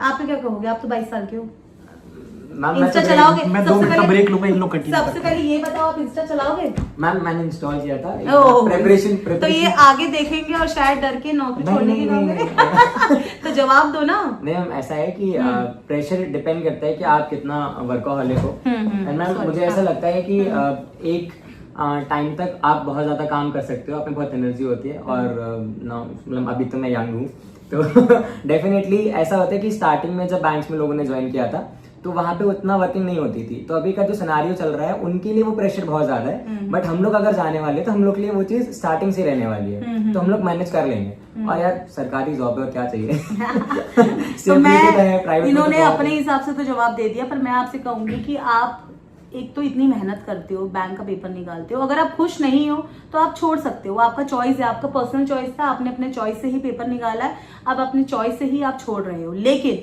अगर आप ये कहते हो कि मुझे काम का प्रेशर बहुत था और मैं नहीं हैंडल कर पा रहा, तो भाई काम का प्रेशर हर जगह होता है, हर समय होता है, हर वक्त होता है, तो आपको चीजों को मैनेज करना आना पड़ेगा, आपको अपना वर्क लाइफ बैलेंस करना आना पड़ेगा, आपका प्रोफेशनल आपका पर्सनल लाइफ में एक थिन लाइन होती है, उस लाइन को मेंटेन करना आना चाहिए, क्योंकि आपको सरकार पैसा दे रहा है, लाखों की तनख्वाह होगी आप लोग की, तो भाई जो अगर लाखों की तनख्वाह आपको देगा तो वो काम तो करवाएगा ही आपसे। तो ये माइंडसेट आप लेके चलना। आपको अभी इंस्टा में क्या चल रहा है शायद नहीं पता, लेकिन ये आजकल बहुत ट्रेंड पे चल रहा है कि लोग बहुत ग्लोरीफाई करके बैंक की नौकरी छोड़ रहे हैं, सिर्फ ये कहकर कि बहुत स्ट्रेस है। तो स्ट्रेस हर जगह है। जब आपकी नौकरी नहीं लगी थी तो क्या स्ट्रेस नहीं था?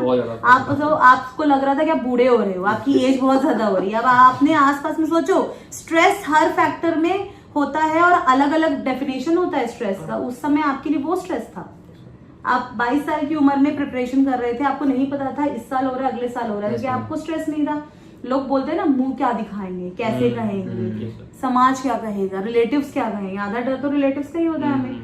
तो स्ट्रेस एक अभिन्न हिस्सा है हमारी लाइफ का। आप मैनेज कर सकते हो, कभी खत्म नहीं कर सकते। आप फ्यूचर बैंकर्स हो, मैं आपको यही कहूंगी आपको कि जिंदगी में स्ट्रेस हमेशा आएगा, हर सिचुएशन में आएगा, आपको भी आएगा, लेकिन उसको मैनेज करके चलिए। हार नहीं मानना है कि शायद रास्ता सीधा ना निकले, लेकिन टेढ़ा मेढ़ा करके रास्ता निकल ही आएगा। कई बार रास्ते नहीं भी निकलते, ऐसा लगता है डेड एंड है, इसके अलावा तो कुछ है ही नहीं। लेकिन पेशेंस रखना पड़ता है, थोड़ा सा अपने आप को ठहराव में लाना होता है। जब आप पेशेंस रखते हो, ठहराव लाते हो, तो सोल्यूशन निकलने लग जाता है। ठीक है ना? इट्स जस्ट कि हम सोचते नहीं है, सोच नहीं पाते स्ट्रेस में, है ना? तो आप लोग का ये बताओ कि जो बच्चे अब आने वाले टाइम पे एग्जाम देने वाले हैं, उनके लिए आप क्या मैसेज दोगे? बस कंसिस्टेंट रहिए, बस कंसिस्टेंसी इज द की कहा जाता है ना, बस कंसिस्टेंट रहना आपको। बस टाइम भले ही कम हो जाता हो, लेकिन कंसिस्टेंट रहेंगे ना। अच्छा, आपने एक चीज मैं आपको टोकूंगी, आपने कहा था 1.5 साल लोगों ने डराया था, 1.5-2 साल कह के, तो आपने कम समय पे कैसे क्रैक किया? मैं वही कह रहा हूँ, कंसिस्टेंसी रहा है, क्योंकि मैं डेली करता था कुछ ना कुछ, क्योंकि मुझे लगता कि बैंकिंग के हम थोड़ा सा इधर उधर होते रहेंगे, हम अभी चाहते हैं। I am back. बैंकिंग के एग्जाम्स में स्पीड आपको बहुत बड़ा रोल प्ले करती है। आप अगर एक हफ्ते के लिए भी छोड़ दोगे ना, तो स्पीड आपको काफी कम हो जाती है। उसको रिगेन करने के लिए आपको एक हफ्ता दोबारा लगता है। वही कंसिस्टेंट रहिए, भले ही 4-5 घंटा भी पढ़ रहे हो, लेकिन कंसिस्टेंट रहिए, बस एक अच्छा। हाँ, मैं एक पॉइंट बोलना चाहूंगा इस चीज पे। मतलब हमारी सोसाइटी में गवर्नमेंट जॉब का एक नोशन है कि मिथ है, वो जो मैं बोलूंगा टैबू भी कह सकते हैं, कि सरकारी नौकरी 2-3-4 साल के बाद ही आती है। तो आप जब प्रिपरेशन फेज में घुसते हैं ना, तो ये सोच के मत जाइए कि 2-3 साल लगेंगे। आप सिलेबस उठाओ, हम लोग जेनजीज हैं, और जो नहीं भी हैं वो भी ये देखो कि सिलेबस कितने टाइम में खत्म हो सकता है। अब वही वाली चीज, अगर आप 2 घंटे दिन में पढ़ रहे हो और वो 40 घंटे का कोर्स है, तो उसके अकॉर्डिंग टाइम लगेगा। लेकिन अगर आप 8 घंटे दिन में पढ़ रहे हो और वो 40 घंटे का हो, तो 5 दिन में खत्म ही हो जाएगा। तो आपको सिलेबस खत्म करना है। फिर एग्जाम जब आते हैं तो उसका जैसे सर ने बताया कि प्रोसेस थोड़ा डिले होता है, फिर प्री मेंस इंटरव्यू देना है, तो वो अपना टाइम टेकिंग है। आप अपना पार्ट खत्म करके चलो, और कंसिस्टेंट लिटरली मतलब रहना पड़ेगा, क्योंकि प्रैक्टिस इज द की। अच्छा, एक चीज़ है, अभी जैसे नया जो अभी कोर्स स्टार्ट हुआ है ना, तो 2026 में जो बच्चे आए हैं, बहुत सारे नए बच्चे जो जुड़े हैं इस बार, तो काफ़ी सारे बच्चों को मैं ये देख रहा हूँ कि अब जो जनरेशन आ रही है, मतलब नई जो और बच्चे अभी जुड़ रहे हैं, नए नए यंग बच्चे, वो बहुत ना फास्ट चीज़ों को चाहते हैं, रील्स की तरह। 30 सेकेंड 40 सेकेंड में सब 30-40 सेकेंड में दोस्तों चीज़ें नहीं होती हैं। आपको पेशेंस रखना पड़ेगा, चाहे कुछ भी हो जाए। वो गाना सुने होगा ना, होली होली हासिल मुकाम, ज्यादा नहीं आता मेरे को, लगा दूंगा पीछे से बड़े सुनना। तो वो वाला गाना जो है ना, उसको सुनना 2 बार 3 बार सुनना, बहुत अच्छा लगेगा। मतलब मुझे आज भी वो दिन याद है कि जब मैंने अपना प्रिपरेशन इसका बैंक का तैयारी चालू की थी, और एकदम शून्य, ज़ीरो से, जब मुझे पता भी नहीं था कि क्या होता है, कैसे करते हैं, कौन से एग्ज़ाम्स होते हैं, कब इसके नोटिफिकेशन आते हैं, किस एग्ज़ाम में कितने नंबर के कौन से पेपर होते हैं, कट ऑफ कितना जाता है, ये सब सर्च कर करके धीरे धीरे मैं चीज़ें सीख रहा था। अब होता क्या है ना कि बच्चे आज की डेट में उनको इंस्टेंट सब कुछ चाहिए, सर ये बता दो, सर ये बता दो, सर ये बता दो। आपको थोड़ा सा रिसर्च खुद करना पड़ेगा। अगर आप ये सोचोगे ना कि मैं किसी एक जगह पे जाऊं और मुझे सब कुछ वहां पर पता चल जाए, ऐसा नहीं होता है। ये वो नहीं है, विकिपीडिया नहीं है जहाँ पर आप खोलो और आपको सब कुछ डिटेल में एक साथ पता चल जाए, ऐसा नहीं होगा। आपको सर्च करना पड़ेगा, तैयारी स्टार्ट करनी पड़ेगी, करते करते धीरे धीरे धीरे धीरे आप खुद सीख जाओगे। आपको किसी से पूछने की फिर जरूरत नहीं पड़ेगी, आपको पता चल जाएगा क्या चीज़ कहाँ से पढ़नी है। ठीक है, तो दूसरों से पूछने से अच्छा है कि खुद करना स्टार्ट करो। जब आप करोगे ना तो आपको ज़्यादा नॉलेज मिलेगा। अभी वैसे एक और हमारे स्टूडेंट आ चुके हैं आगे के पॉडकास्ट के लिए, तो बस आगे अब थोड़ा सा 2-4 कुछ और इम्पोर्टेंट चीज़ें बात करके उसके बाद फिर समअप करते हैं। इनको भी जाना, बोल रहे थे दिल्ली घूमेंगे और घूमो भाई, दिल्ली घूमो भाई। ये टाइम घूमने का है, एंजॉय टू द फुलेस्ट, क्योंकि ज्वाइनिंग के बाद शायद समय कम मिले, तो इस टाइम अपने मम्मी पापा को बहुत प्यार करिए, उनके साथ घूमिए, टाइम बिताइए, अच्छा अच्छा बनाइए, खाना बनाना सीख लीजिए, क्योंकि वहां शायद खुद बनाना पड़ सकता है। मैं सीखता था, मैं वहां जाके सीखा था। मम्मी को फोन, मम्मी क्या करना है, प्याज काट लिया, हाँ आलू काट लिया, हाँ काट लिया, तेल डाल, हाँ तेल डाल दिया। तो कई बार गलत भी हो जाता था, सब कुछ कर लिया, सब कुछ कर लिया, फिर चलाना है 15 मिनट चला रहा हूँ गैस आपको पता चलेगा, गैस चालू नहीं किया था मैं 15 मिनट और गैस चालू करना ही भूल गया था। तो आपको समझ में आ रहा है कि कुकिंग एक सर्वाइविंग स्किल है। ये एक सिर्फ लड़कियों के लिए नहीं बना है, ये एक स्किल है जो सबको आना चाहिए, इंस्पाइट ऑफ योर जेंडर। आप चाहे मेल हो फीमेल हो, कुकिंग एक सर्वाइविंग स्किल है। क्योंकि वहां अगर आपको खाना नहीं अच्छा लगता है या बाहर का खाना खा के आपका पेट खराब हो जाता है, अगेन आपकी तबीयत खराब हो जाएगी, आप काम पे फोकस नहीं कर पाओगे, आप स्ट्रेस में आ जाओगे। तो सीख रहा हूँ मैं अभी घर पे बनाना। Very good, very good. तो ये होना चाहिए। और सर आज आपको बता दूं, कंसिस्टेंसी जो इन सब ने बात की, मेहनत रंग लाती है। और आज सर बहुत अच्छा खाना बनाते हैं। प्रिपरेशन फेज में आप आ रहे हैं और ऑफिसर के लिए टारगेट कर रहे हैं, तो मेंटालिटी वही रखिएगा। जैसे सर ने बोला कि आपको सर वो विकिपीडिया, हाँ विकिपीडिया, इंसाइक्लोपीडिया और पता नहीं कौन कौन सा पीडिया। तो आप इंडिपेंडेंट बनिए, क्योंकि ऑफिसर किसी पे डिपेंड नहीं रहता जब तक वो सीख नहीं जाता है। तो बस दोस्तों, आप सेकंड स्टूडेंट ऑलरेडी क्योंकि वेट कर रहे हैं 15-20 मिनट से, तो मैं और ज्यादा वेट उनको कराना नहीं चाहूंगा। सुबह से ऑलरेडी सफलता दिवस में वो भी थक चुके हैं, मैं भी थक चुका हूँ। ये वीडियो हालांकि लाइव नहीं है, ये आप लोगों को रात को 9-9:30 बजे के आसपास हम मतलब इसको क्या बोलेंगे, पोस्ट कर देंगे। तो आप लोग इसको जब भी देख रहे हो, ये लाइव नहीं है, हम लाइव बैठ के बातें कर रहे हैं। ठीक है, तो चलिए यहाँ पर खत्म करते हैं। All the best. All the best क्या, आप लोगों को रुकना है, इन दो को बस जाना है। ठीक है, तो आप बने रहिए। अच्छा, लास्ट में एक चीज, हमने पॉडकास्ट को एंटरटेनिंग करने की बहुत कोशिश की, हंसी मजाक चलता रहा, हंसी मजाक करते रहे। तो कमेंट करके जरूर बताना कि कैसा लगा ये पॉडकास्ट और अगला आप क्या देखना चाहते हो। और आप बताइए कैसा लगा। बहुत अच्छा था, बहुत ही एंगेजिंग था। सर के साथ बहुत कुछ सीखने को मिला। मैं देखो आप आई कांटेक्ट कर रहे हैं, देखो। Very good. तो देखो, मेरे साथ सेशन करने का ये फायदा होता है कि जो बच्चा पहले आंख से आंख नहीं मिला पाता था, आज वो आंख में आंख डाल के मेरी आत्मा से कह रहा है कि madam thank you so much. तो ये होता है रियल प्रमोशन। नहीं, अभी ये प्रमोशन आखिर में करेंगे, अभी दूसरे स्टूडेंट को बुलाते हैं। चलो, थैंक यू सो मच हमारे साथ जुड़ने के लिए। Thank you so much. इधर बोलो, उधर नहीं, उधर उधर ऑडियंस भी तो जुड़ रही है ना, उधर ऑडियंस भी जुड़ रही है। और यहाँ स्पेशल थैंक यू कि आप हमारे कहने पे आए, हमारे साथ जुड़े और अपनी चीजें, एक्सपीरियंस हमारे साथ शेयर किया। We are grateful, ma'am. We are grateful to be here.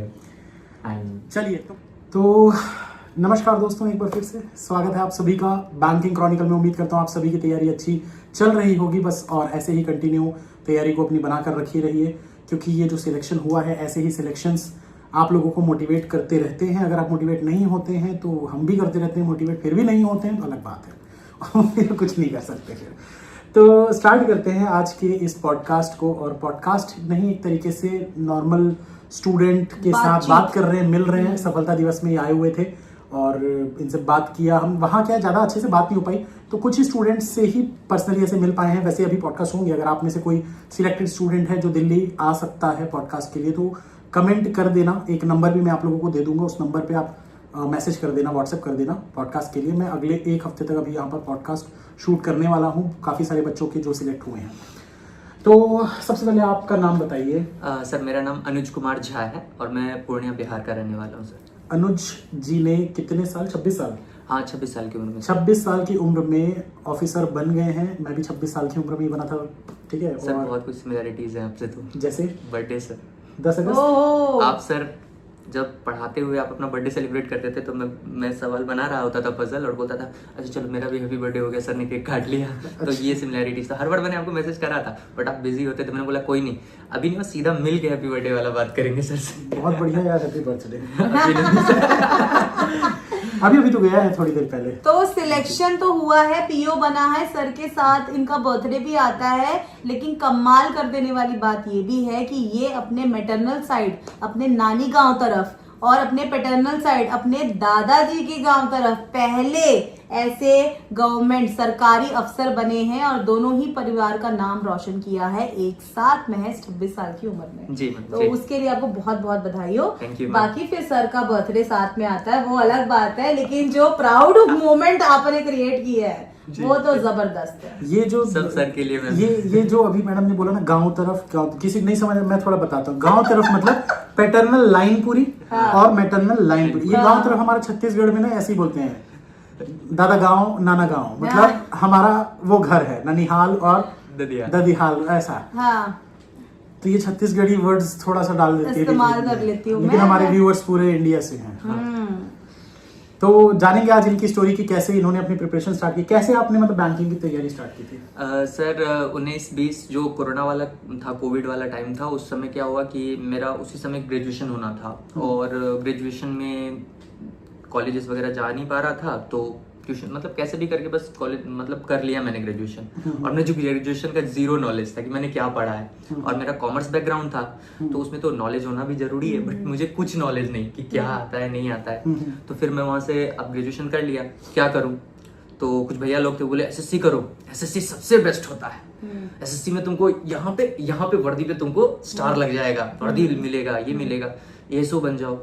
मैंने बोला कि अच्छा है। मैंने इतनी मोटी किताबें, वो ब्लैक बुक कुछ आती है, वो सब लाके घर में रखा।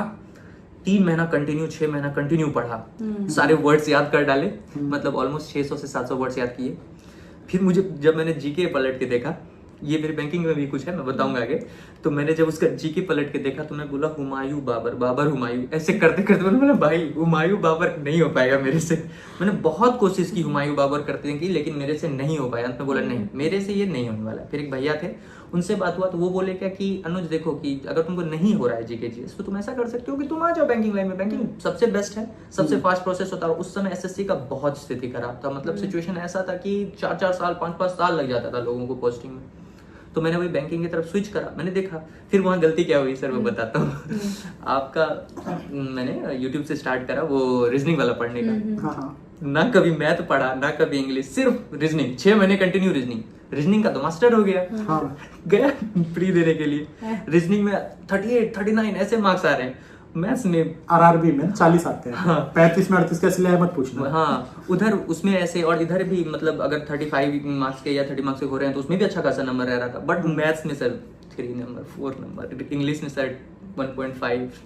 तो ये सिमिलरिटी फिर मेरे साथ भी है। मैं भी शुरू में स्टार्ट किया था तो मेरे साथ ऐसा हुआ था। जी पीओ के एग्जाम में हुआ, हालांकि क्लरिकल एग्जाम में तो बहुत अच्छे नंबर आते थे मेरे मैथ्स में भी, क्योंकि पीओ में क्या हो जाता है ना, जब मैं नया स्टार्ट किया था मैथ्स अच्छी थी नहीं और थोड़ा सा हार्ड लगता था, क्वाड्रेटिक भी नहीं आता था बनाना उस समय जी। इसके अलावा एक और क्या चीज आती है, वो सिंप्लीफिकेशन अप्रोक्सीमेशन के कुछ क्वेश्चन सॉल्व होते थे, स्पीड थी नहीं, 8-9 क्वेश्चन मैक्सिमम हो पाते थे पूरा पीओ में, और क्लरिकल में हो जाते थे 18-19 क्वेश्चन तक। तो ये भी सिमिलरिटी है थोड़ी सी। जी।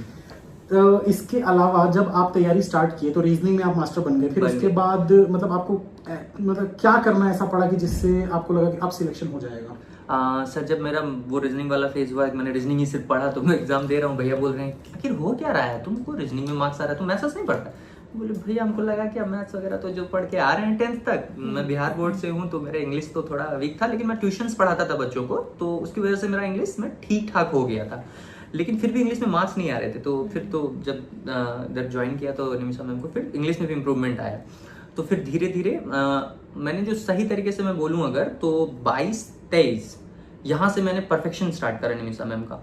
उसमें फिर मेरा इंग्लिश में बहुत स्कोर बूस्ट अप हुआ, बहुत। और उसके बाद सर आशीष अरोड़ा सर को सब मुझे बोलते थे क्या आशीष अरोड़ा सर का एग्जाम रेलिवेंट नहीं होता है, अंकुश सर का देखो, अंकुश सर का ये मेथड है। बोले भाई तुम लोग को क्या करना है करो, हमको कोई लेना देना नहीं, हम इन सबको पकड़ लिए हैं और इन्हीं को पकड़े रहेंगे। ये वो वाला दो नाव पे पैर में रखने वाला नहीं हूँ कि इधर भी कर लो थोड़ा सा, इधर भी कर लो थोड़ा सा, वो मुझे नहीं करना है। मैं इधर हूं तो इधर ही रहूंगा। तो मैंने अच्छे से सबको अब्सॉर्ब करा कि क्या है। और मैं सर इस चीज पे एक बहुत ही आजकल मैं सब बच्चों को ये बताना चाहूंगा, आप लोग ना वो मटेरियल जमा करने वाला काम बंद कर दो। आप लोग क्या करते हो, पीडीएफ सर, पीडीएफ इसका नहीं मिलेगा सर, इसका ये नहीं होगा सर, ये कंटेंट डाल दो सर। सर ने तो बहुत सारे कंटेंट डाल रखे हैं, ऑलरेडी है बहुत सारे। सर्च थोड़ा आपको करना पड़ेगा। सॉल्व करो, जितने अवेलेबल हैं पहले उनको सॉल्व तो करो, वो सबसे बेस्ट हैं। तो बस इस तरह से सर उसको मैंने पूरा किया। और 24 के मेरे सारे एग्जाम मैंने मेंस तक सारे दिए थे। ऑलमोस्ट किसी में थोड़ा 0.75 एक मार्क्स से ऐसे रुक गया था। तो मैंने बोला नहीं, अगले साल मेरा है। 25 मेरा खराब रहा, कोई दिक्कत नहीं है, 26 तो मैं अच्छा लाऊंगा। तो 26 में पूरा 25 को पूरा मैंने पढ़ा, पूरा अच्छे से पढ़ा। 25 में बोला इस बार एग्जाम फोड़ के रहूंगा तो फोड़ के रहूंगा और 26 में आया, आते साथ सारे एग्जाम फोड़ डाले सर। अभी जैसे हमारे जो एडिट करते हैं वीडियो शुभम जी, वो भी बिहार से है, अभी बिहार से हो ना? जी, वो भी यहाँ पर खड़े हुए हैं। और अभी जब ये पूरा बोल रहे हैं ना, तो मतलब पूरा जो ये बोले ना, तो मुझे ऐसा लग रहा था कि ये नहीं, शुभम बैठा हुआ है, मैं उससे बात कर रहा हूँ यहाँ पर। पूरा टोन सेम है एकदम, पूरा टोन सेम है। ये बहुत अच्छा है। ऐसे मुझे लगता है कि ऐसे बहुत आरआरबी पीओज मुझे और आरआरबी क्लर्क वाले बच्चे मुझे मिलने वाले हैं। जी। तो बिहार वाले जितने स्टूडेंट्स हैं, याद रखना, पूरा पॉडकास्ट देखना है और यहाँ आना है, मेरे सामने बैठना है। मैं आपका सपोर्ट कर रहा हूँ, जल्दी से जल्दी सिलेक्शन लेना है। तो आपने जो ये बात बताई, रीजनिंग आपकी बहुत बढ़िया हो गई, स्ट्रांग हो गई। तो रीजनिंग में आपको मेरी ऐसी कौन सी ट्रिक थी जो अच्छी लगी सबसे? सर वो थ्रेड मेथड तो पता ही है सबको, वो तो बेस्ट है ही। और होता क्या था, पहले मैंने उसको एकदम जब मैंने स्टार्ट करा था आपका, तो सर आप बोलते थे कि ऐसे कर लो, थोड़ा सा क्वेश्चंस को रीड करो। कभी भी तुम लोग क्वेश्चन क्या करते हो, फटाफट चले जाते हो, पहले मैं बना लेता हूँ। अरे नोट डाउन करो, सबसे पहले तो क्या कह रहा है उसके इन्फॉर्मेशन को नोट डाउन करो, क्योंकि जब आप इन्फॉर्मेशन जितनी तेजी से नोट डाउन करते हो तो उससे आप क्वेश्चन बनाने का आपका प्रोबेबिलिटी बढ़ जाता है, आप तेजी से क्वेश्चन को सॉल्व कर सकते हो। तो वही हुआ, इनको लिखने मैंने जब से इनको लिखना स्टार्ट कर दिया पेपर पे, तब से मेरा स्पीड भी इंक्रीज हुआ पजल पे। और इस तरह से यही चीज मैंने सेम मेंस में भी करा। और मेंस में सबसे इंपॉर्टेंट सर ने एक चीज बताया, पजल चुनने से ज्यादा पजल छोड़ना कौन सा है वो देखना है मेंस में। मैंने वही करा। मेरा पजल मेंस वाला बहुत ज्यादा अच्छा नहीं था, तो मैंने क्या किया, पजल जो थे मेंस के उसको बहुत सारा प्रैक्टिस करा। और मैं सबसे पहले मिसलेनियस से स्टार्ट करा मैंने। तो मैंने क्या करा, मिसलेनियस पहले स्टार्ट करा, फिर देखा कि अच्छा ये पजल जो है इसको एक बार पहले गो थ्रू कर लो। एक बार देखा हाँ ये पजल बनने वाला है, बना डालो, पूरा बना डालो। तो ये देखो दोस्तों, एक चीज, अच्छा मैं एक और चीज जानना चाहूँ। जब ऐसा कुछ बात आ जाती है ना, तो मैं थोड़ा सा क्यूरियोसिटी मेरी जाग जाती है कि बच्चे क्या चीज बोल रहे थे मेथड के बारे में, मेरे क्या बोल रहे थे, मैं जानना तो चाहूँ एक बार, मुझे पता तो चले कि क्या ऐसा मार्केट में बातें चल रही है। हाँ, मार्केट में क्या बातें चल रही हैं कि मार्केट की तो जो बातें हैं वो अभी आपको बता ही देता हूँ। तो लोगों का क्या कहना है ना, थ्रेड मेथड भाई लेके बैठे रहो, थ्रेड करते रहो, ऐसे करते हो, पहले तुम घर बनाओ, फिर उसके बाद उसको खोलो, फिर उसको देखो, इतना करने जाओगे, ऐसे कर लो। मैंने बोला भाई तुम उतना ही कर लोगे ना, वही हो गया वो सवाल। अब तुम लोग उसको इतना बना रहे हो कि ये अब तुमको, अब जो भी आपको पसंद है, मैं ये नहीं कहूँ कोई खराब नहीं है, आपके लिए अगर वो अच्छे है तो अच्छी बात है। बट अगर आप मेरे टीचर को डिमीन करोगे ना, तो मुझे वो पसंद नहीं होगा। मुझे पता है कि उनका मेथड बेस्ट है। एक चीज यहाँ पर मैं कहना चाहूंगा इस बात को लेकर, मैंने पहले भी कहा है कि जितने भी सिलेक्टेड स्टूडेंट्स होते हैं ना, जब आते हैं वो सफलता दिवस में, वो थ्रेड मेथड की तारीफ करते हैं। और जितने स्टूडेंट्स तैयारी कर रहे होते हैं वो उसको डिमीन करते हैं। दोस्तों, किसी भी चीज को सीखने से पहले उसको डिमीन मत करो, जब तक आप उसको पूरा परफेक्ट तरीके से सीखना जाओ। अगर आप मुझे थ्रेड मेथड से क्वेश्चन सॉल्व करके दिखा सकते हो, आप पूरा 100% तरीके से सीख गए हो, उसके बाद आप बोलोगे ना कि नहीं इससे अच्छा वो है, तो मैं मानूंगा। क्योंकि जब आप ये पूरा अच्छे तरीके से सीख जाओगे ना, आप खुद बोल दोगे कि ट्रेडिशनल बेकार है। भाई कोई टेक्नोलॉजी आती है तो टेक्नोलॉजी कुछ अच्छी होती है तभी तो आती है। मतलब कुछ एडवांस्ड, कुछ हम जब मूव ऑन करते हैं आगे किसी चीज में, तो वो अच्छा लगा तभी तो करते हैं। अपडेट्स क्यों आते हैं? कुछ उसमें बेटरमेंट होती है इसलिए आते हैं। और शायद आपको वो चीज़ें पता नहीं है, इसलिए थ्रेड मेथड की मैंने मास्टर क्लास करके रखी हुई है बहुत सारी। अब भी सर्च करो thread method master class. Recently अभी 1 महीने पहले ही मैंने डाली है, और अभी तो पेड कोर्स में तो चालू हो ही चुकी हैं क्लासेस, उसमें थ्रेड मेथड आने वाला है बहुत जल्द। मतलब मान के चलो विद इन 1 वीक आप लोगों की थ्रेड मेथड की क्लासेस स्टार्ट होने वाली है। तो अगर आप सीखना चाहते हैं तो जरूर उसको देखिएगा, क्लासेस को रेगुलरली। अच्छा सर, मैं आपसे एक डाउट पूछूंगी कि जैसे अपन कहते हैं कि कोई भी सॉफ्टवेयर अपडेट होता है, तो मतलब पुराना एक ओल्ड वर्जन होता है और उसमें थोड़ा बहुत अपडेट करते हैं और हम नया अपडेशन में सॉफ्टवेयर अपडेट कर लेते हैं। तो थ्रेड मेथड सीखने के लिए क्या हमें सर्कल मेथड सीखना जरूरी है, फिर हम अपने अपडेशन में लाएं थ्रेड मेथड को, कि डायरेक्ट थ्रेड मेथड सीख जाए? डायरेक्ट थ्रेड मेथड सीखा जा सकता है। ये दुनिया का सबसे इजीएस्ट मेथड है जिसका दिमाग तेज है। मतलब अगर आपको ये चीज पहले शुरुआत में कंफ्यूजिंग लगेगा, क्योंकि लिखा हुआ है सर्कुलर, आप बना रहे हो सिंगल लाइन में, लेकिन जब आप उसको उस तरीके से इमेजिन कर लिए ना अपने दिमाग में कि ये सर्कल है, ये देखो ये सर्कल है और ये ऐसे करके ओपन हो रहा है और ये एक स्ट्रेट लाइन बन चुकी है, अब उसमें बना दो, कहीं से भी कुछ भी बना दो, मतलब लेफ्ट राइट बस लेते जाओ डायरेक्शन के हिसाब से, बस और कुछ करना ही नहीं है। लेफ्ट और राइट देखना है डायरेक्शन के हिसाब से, और कुछ नहीं करना है। जैसा सर्कल में बना रहे थे वैसा ही यहाँ बनाना है। हाँ, कुछ लोग बोलते हैं सर आमने सामने दिक्कत आती है। 8 लोगों के अरेंजमेंट में बीच में 3 लोग आते हैं, उसका भी फॉर्मूला बताया हुआ हूँ। फिर कुछ लोग बोलते हैं सर रेक्टेंगल वाले में दिक्कत आती है, उसमें भी पेयरिंग सिस्टम बताया हुआ हूँ। प्रॉपर तरीके से सीखोगे तो क्या पॉसिबल नहीं है यार। आज तक इतने हजारों बच्चों ने, सिलेक्टेड बच्चों ने तारीफ कर दी है, फिर भी अगर आप नहीं मान रहे हो तो कर लो, 1 साल और ट्राई कर लो, फिर शायद मान जाओगे। तो खैर मैं नहीं चाहता 1 साल और ट्राई करके उसके बाद मानो। सिलेक्शन लो भाई, जल्दी लो, बस मैं चाहता हूँ आपका सिलेक्शन हो। तो आगे चलते हैं। एक अच्छा, ये तो हो गया थ्रेड मेथड के बारे में। इसके अलावा और कोई ऐसा मेथड जो आपको बहुत अच्छा लगा हो पूरी प्रिपरेशन में रीजनिंग का? रीजनिंग का सर मुझे तो थ्रेड मेथड ही अच्छा लगा था, क्योंकि और उसके बाद मैंने बस एक ही बार आपका पूरा सिलेबस गो थ्रू करा था, और उसको एक बार समझने के बाद फिर मैंने आपकी वीडियोस बहुत कम देखी, क्योंकि आपने बोला था कि अगर आप अच्छे से समझ जा रहे हो तो प्रैक्टिस जितना हो सके उतना करो। तो मैं वही कर रहा था कि मुझे अगर मिसलेनियस सारे क्लियर है, क्यों बार बार जाके मैं मिसलेनियस को। हाँ, मैं मिसलेनियस में क्या करता था, अगर आप न्यू पैटर्न बताते थे कि न्यू पैटर्न को कैसे सॉल्व करना है। हाँ, आप जैसे कि ये आपने एक बताया था मेथड सर अभी याद, मशीन इनपुट आउटपुट का, उसमें आपने एक मेथड बताया था कि इस तरह से सबको अरेंज करो, और वो वाला मेथड भी बहुत अच्छा था सर। वो मेथड लगा कि मशीन इनपुट आउटपुट रेफरेंस वाला सर, उससे सर बहुत सारे क्वेश्चन सॉल्व हुए थे। इस बार मेंस में 2 मशीन इनपुट आउटपुट आए थे और सीधा सीधा था, बहुत लोगों से सॉल्व भी नहीं हुआ था, लेकिन अगर कोई अच्छे से देख लेंगे तो फटाफट बनने वाला सवाल था सर, रेफरेंस लेके।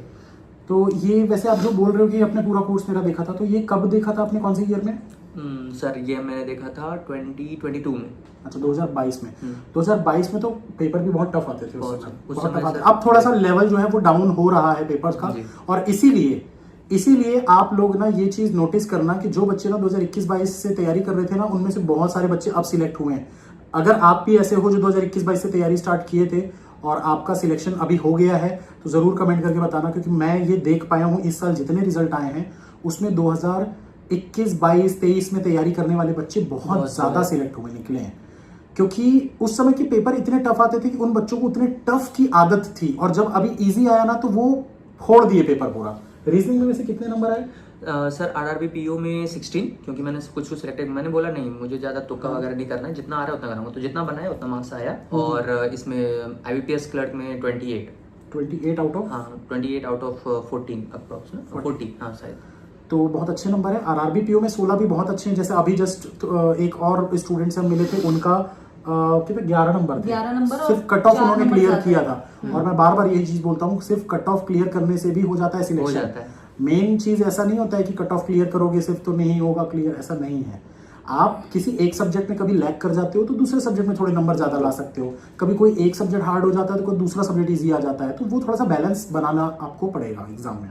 अच्छा, इनके कंडीशन में भी ये चीज था, इनके केस में, कि इन्होंने 6 महीना रीजनिंग का प्रिपरेशन किया था। पर क्या आप रीजनिंग का प्रिपरेशन करने के टाइम आपने कभी सोचा था कि मात्र आप 16 मार्क्स ही लाओगे मेंस में? नहीं, ऐसा नहीं है। देखो मतलब मेन क्या है ना कि अगर आप प्रिपरेशन कर रहे होते हो तो इसका ये मतलब नहीं है कि अगर आप 6 महीने प्रिपरेशन कर रहे हो, आपने पूरा एकदम प्री में आप 40 में 40 आप ला रहे हो या 35 में 35 ला रहे हो, तो इसका मतलब नहीं है कि आप मेंस में जाके उतना कर दोगे। नहीं, मेंस में क्या होता है ना, कभी कभी क्वेश्चंस बहुत टफ आ जाते हैं जो किसी से भी नहीं बनेंगे। तो उस समय आपका दिमाग आपको बहुत हेल्प करेगा, क्योंकि आपने जो पढ़ा है, आपको जो मेथड्स आपने पढ़ रखे हैं, तो वहां आप मिसलेनियस में अच्छे नंबर्स उठा लोगे। और कुछ ऐसे भी पजल होंगे क्योंकि आप पहचान पाओगे, पहचानना आप सीख जाते हो जब आप इतना प्रैक्टिस करते हो। प्रैक्टिस ही है जो आपको मतलब नंबर अच्छे खासे दिला सकता है।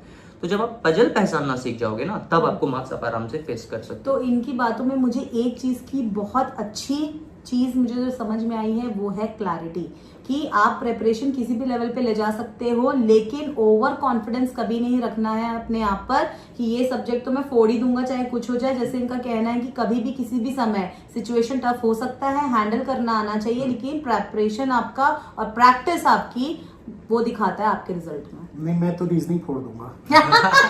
अब तो रीजनिंग मैं सर तो टीचर है, रीजनिंग टीचर की बात नहीं करेंगे हम नॉर्मल स्टूडेंट्स के लेवल पे बात करेंगे कि ओवर कॉन्फिडेंस नहीं रखना है, क्योंकि सर अभी हमने इस प्रीवियस पॉडकास्ट में बात की थी कि रीजनिंग हलवा है भले ही अंकुश सर का जलवा है, ऐसा बच्चे सोचते हैं, लेकिन रीजनिंग कभी कभी हलवा नहीं रह जाता। हाँ, रीजनिंग हलवा है, अंकुश सर का जलवा है, ठीक है। प्रीलिम्स में बहुत हलवा आता है, लेकिन मेंस में मैं बता चुका हूँ आप लोगों को बहुत हालत खराब कर देता है। इसलिए रीजनिंग पे थोड़ा सा फोकस करो, खासकर मेंस पोर्शन में जो बच्चे नहीं करते ना, जो मेंस बिल्कुल सोचते हैं पजल छोड़ देंगे या पजल की प्रैक्टिस ही नहीं करते हैं, आप मेंस के पजल देखोगे हालत खराब हो जाएगी।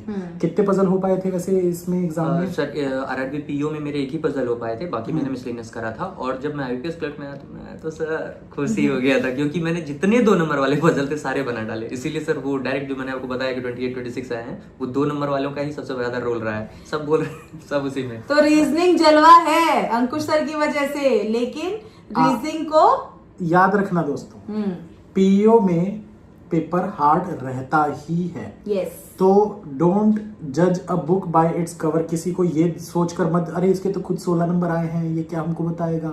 बेटा 16 लाना ना बहुत वो, और सिलेक्शन ले लिया ना, फिर क्या करना है, और रैंक 1 है ना, और क्या करना है। क्या रैंक 1 क्या बताए थे?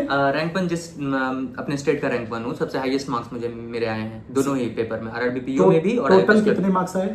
51.72 आरआरबी पीओ में, और आईपीएस क्लर्क में 46.75 अप्रॉक्स। मेंस के नंबर बता दो, मेंस में कितने?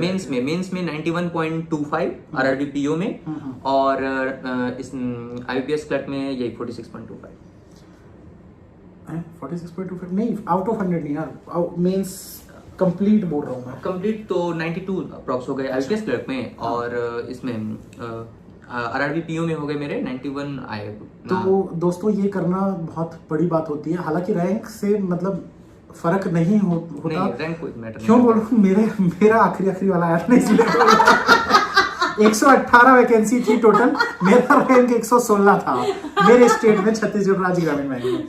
अब ये चीज इसलिए बोल रहा हूँ, रैंक से कोई फर्क नहीं, क्यों फर्क नहीं पड़ता ना भाई इसका रैंक 1 है, मेरा रैंक 118 है तो दोनों आरआरबी ऑफिसर, ठीक है, तो फर्क थोड़ी पड़ेगा, उससे फर्क नहीं पड़ता है। ज्वाइनिंग में फर्क पड़ेगा। ज्वाइनिंग जैसा कि मैं आप लोगों को बताते रहता हूँ कि भैया ज्वाइनिंग की जो डेट्स आती है ना, 10 दिन अगर आपको मिल रहा है ज्वाइनिंग के लिए, पहले दिन जाओगे तो सीनियर रहोगे, आखिरी दिन जाओगे तो जूनियर रहोगे, मतलब उन लोगों में जितने लोग ज्वाइन कर रहे हैं। तो जो डेट्स मिलती है ना, जितना जल्दी हो सके ज्वाइन कर लेना, वेट मत करना। तुमको भी बोल रहा हूँ ये चीज, जितना जल्दी हो सके ज्वाइन कर लेना, ठीक है। एक तो उतने दिन की सैलरी भी मिलेगी, 8 दिन पहले ज्वाइन करोगे, 8 दिन की सैलरी भी। आरआरबी पीओ की अगर मैं बोलूँ एक हिसाब, मोटा हिसाब लगाऊं तो करीब 12-14 हजार रुपए बन जाता है, ज्यादा ही बन जाता है, 8 16 18-19 हजार रुपए बन जाता है। तो 8 दिन पहले अगर आप, जैसे 11 से 20 है, आप 20 तारीख को ज्वाइन करते हैं, उससे अच्छा आपने 11 तारीख को ज्वाइन कर लिया 10 दिन पहले, तो 10 दिन की सैलरी आपकी करीब 25 हजार हो गई।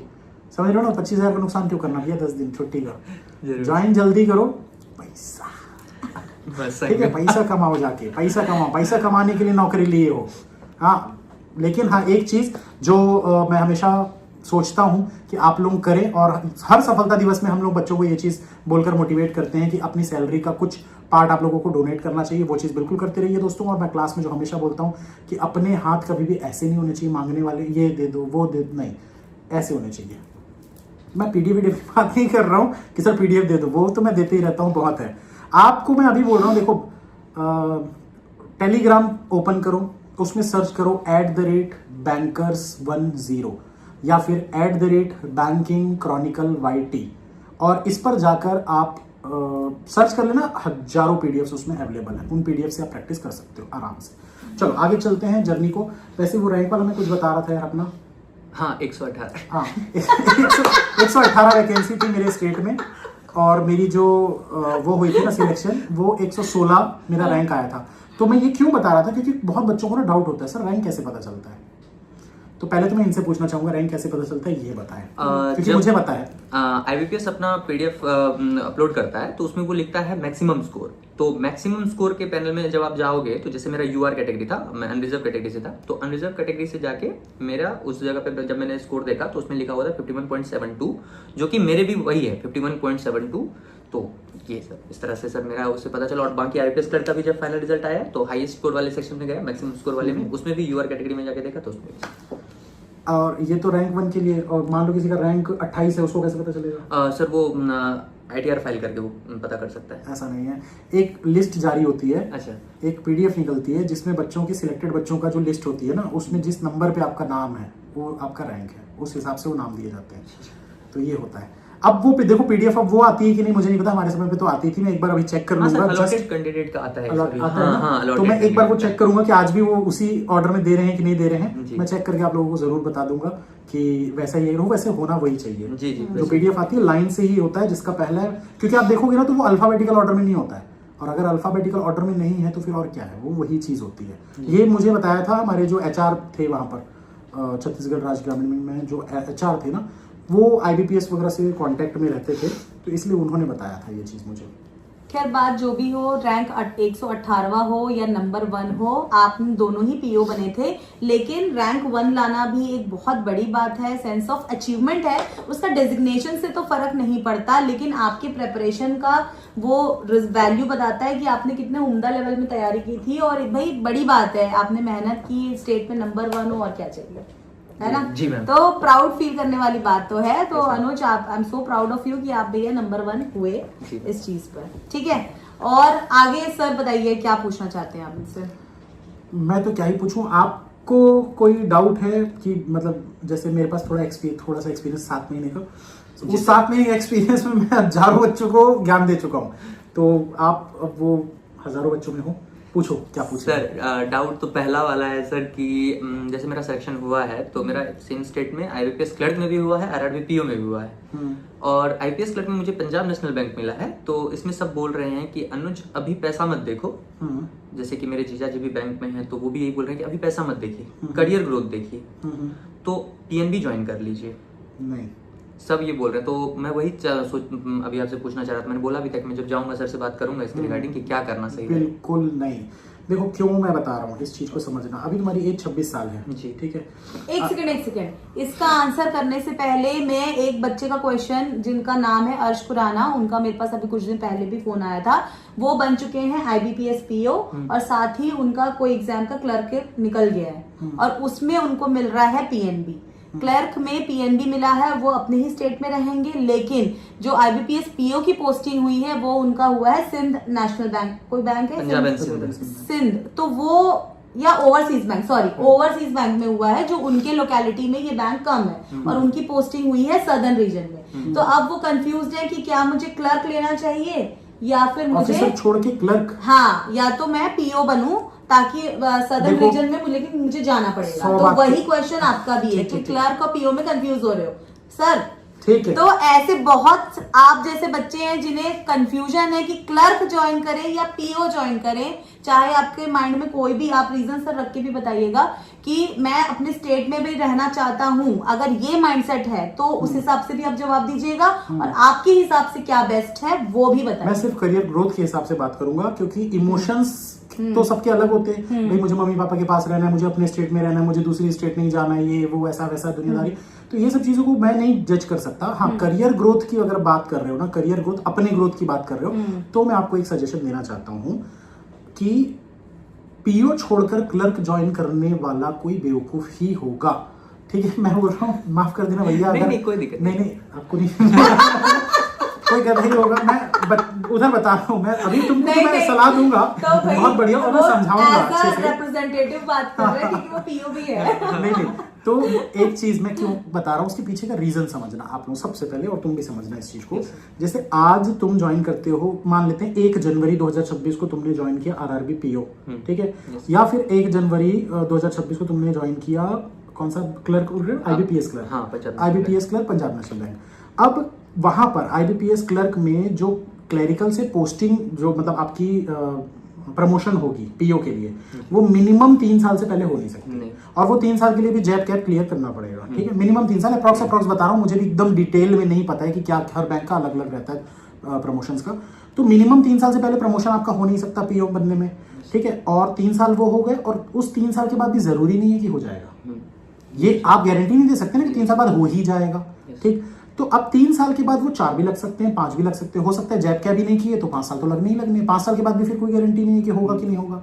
तो आपकी सैलरी किस हिसाब से बढ़ रही है, मान लेते हैं अप्रॉक्स 40,000 मान लेते हैं अभी, ठीक है। 40,000 रुपए के हिसाब से आपकी सैलरी चल रही है और 5 साल अप्रॉक्स मान लेते हैं आपको पीओ बनने में लगेंगे, चलो 4 मान लो, 12 चौक 48, कैलकुलेशन करते हैं। कैलकुलेटर खोल रहा हूँ तो ये मत बोलना सर कैलकुलेटर लग रहा है आपको, ओरली भी कर दूंगा लेकिन अभी मूड नहीं है ना वैसा, ठीक है। तो कैलकुलेटर खोलते हैं, 12 चौक 48, 48 महीने में 40,000 की जो सैलरी मिलेगी, ठीक है। कुछ लोग बोलेंगे अरे उसमें इंक्रीमेंट भी तो होगा, तो लेंगे भाई वो सब लेंगे। तो ये कितना हुआ, 19,20,000 25 लाख मान लो 25 लाख, ठीक है। अब आरआरबी में ज्वाइन करोगे, वहां की सैलरी 75,000 रुपए, उससे ज्यादा ही है वैसे तो, इंसेंटिव्स वगैरह वो बीच बीच में जुड़ते रहेंगे जो भी। 75,000 मल्टीप्लाइड बाय 48, इसमें भी तो इंक्रीमेंट्स लगेंगे, ये हो रहा है 36 लाख, इसमें भी इंक्रीमेंट्स लगेंगे, इसके इंक्रीमेंट्स उसके इंक्रीमेंट्स से डबल होंगे। उसमें हमने कितना बढ़ाया था, 19 लाख से हमने 25 किया था, मतलब अप्रॉक्स 6 लाख बढ़ाया था, यहाँ हम 12 लाख बढ़ा देते हैं। 36 में 12 बढ़ाओगे 48 लाख, वहां कितना हुआ 25 लाख, यहाँ कितना 48 लाख,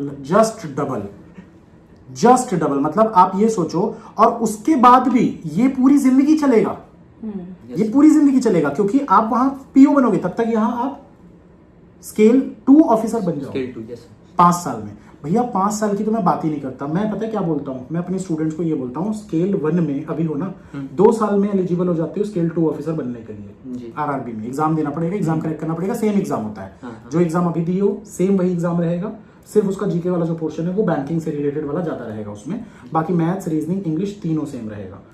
पेपर दो और पेपर एक बार में क्लियर हो जाएगा अगर ये कंटिन्यू प्रिपरेशन को जारी रखोगे तो। मतलब कुछ नहीं करना है, डेली का 1-1.5 घंटा अपना पढ़ते रहना है, 1-1.5 घंटा अपने कंटिन्यू स्टडीज को करते रहना है। उस पेपर को दो, मैं पेपर दे चुका हूँ, इतने नंबर उसमें ज्यादा लोग अपीयर होते ही नहीं है स्केल 2 के लिए, कोई नहीं करता है। स्केल 2 दो, 2 साल में स्केल 2 ऑफिसर बन जाओगे, सैलरी तुम्हारी 75,000 से बढ़ के 1-1.25 लाख रुपए हो जाएगी। फिर 5 साल जब होते हैं, जब 5 साल में वहां पीओ बन रहे हो, यहाँ 5 साल में आप आरआरबी पीओ के स्केल 3 के लिए एलिजिबल हो जाते हो। स्केल 3 ऑफिसर मतलब सीनियर मैनेजर। सीनियर मैनेजर की सैलरी अप्रॉक्स 1.5 लाख होगी 5 साल के बाद, जब आप उस सीनियर मैनेजर में जाओगे 1.5 लाख से भी ज्यादा होगी 5 साल के बाद। क्या 5 साल के बाद 1.5 लाख से ज्यादा सैलरी वहां मिलेगी? नहीं मिल पाएगी। आज की डेट पे दोस्तों एक चीज मैं बता रहा हूँ, एक्सपीरियंस से बता रहा हूँ, आप जितना अर्निंग करोगे ना उतना आपके लिए अच्छा है।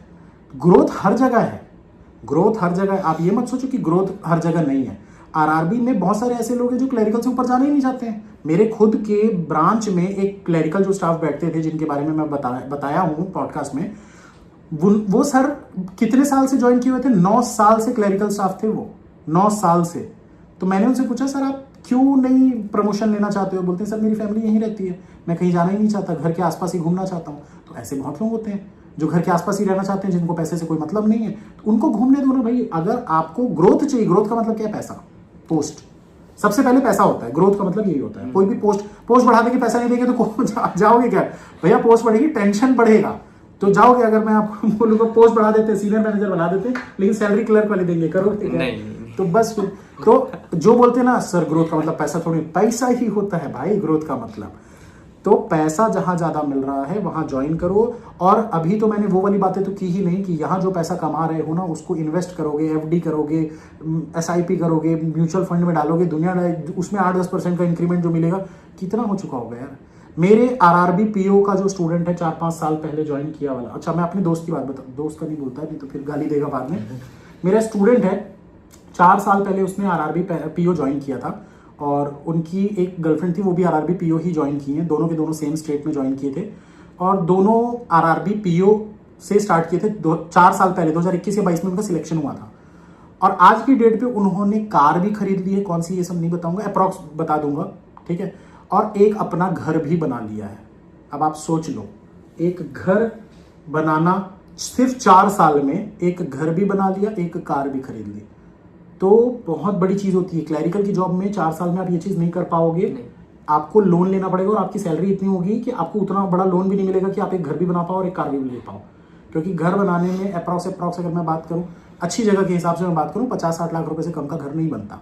आप छोटे उसमें जाओगे, जगह पे जाओगे तो वहां पर भले 20-30 लाख में घर बन जाते हैं, लेकिन नॉर्मल सिटी में अगर आप घर बनाना चाहोगे ना, हमारी सिटी रायपुर में, जबकि छत्तीसगढ़ बहुत छोटा ही स्टेट, छोटा तो नहीं है वैसे बट लोग मानते हैं तो ठीक है, वहां पर भी ना घर 50-60 लाख से कम नहीं मिलते।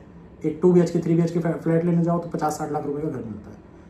10-15 लाख की गाड़ी ले लिए, 60-65 लाख रुपए का लोन आपको नहीं मिलेगा क्लरिकल जॉब में। 20 लाख 25 लाख के लोन से ऊपर नहीं मिलेगा, चाहे आप बैंक के स्टाफ क्यों ना हो, जब तक आपकी सैलरी बढ़ेगी नहीं। तो ये बहुत ज्ञान मैंने दे दिया, ठीक है। उम्मीद करता हूँ आप भी समझ गए होंगे और बहुत सारे लोग समझ गए होंगे।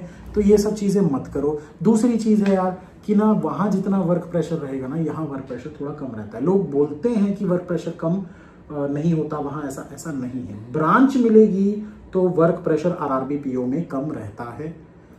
अगर ब्रांच नहीं मिलेगी और RO और HO मिलेगा ना, हेड ऑफिस या फिर रीजनल ऑफिस, तो थोड़ा सा ज़्यादा काम होता है। ब्रांच में क्या होता है, कभी कभी काम रहता है, कभी कभी जैसे कोई योजना आई, कोई पेंशन वगैरह का पैसा आया, किसानों में देना है और ये सब, उस समय थोड़ा सा प्रेशर ज़्यादा रहता है। बाकी HO और RO वालों को ज़्यादा टेंशन रहती है।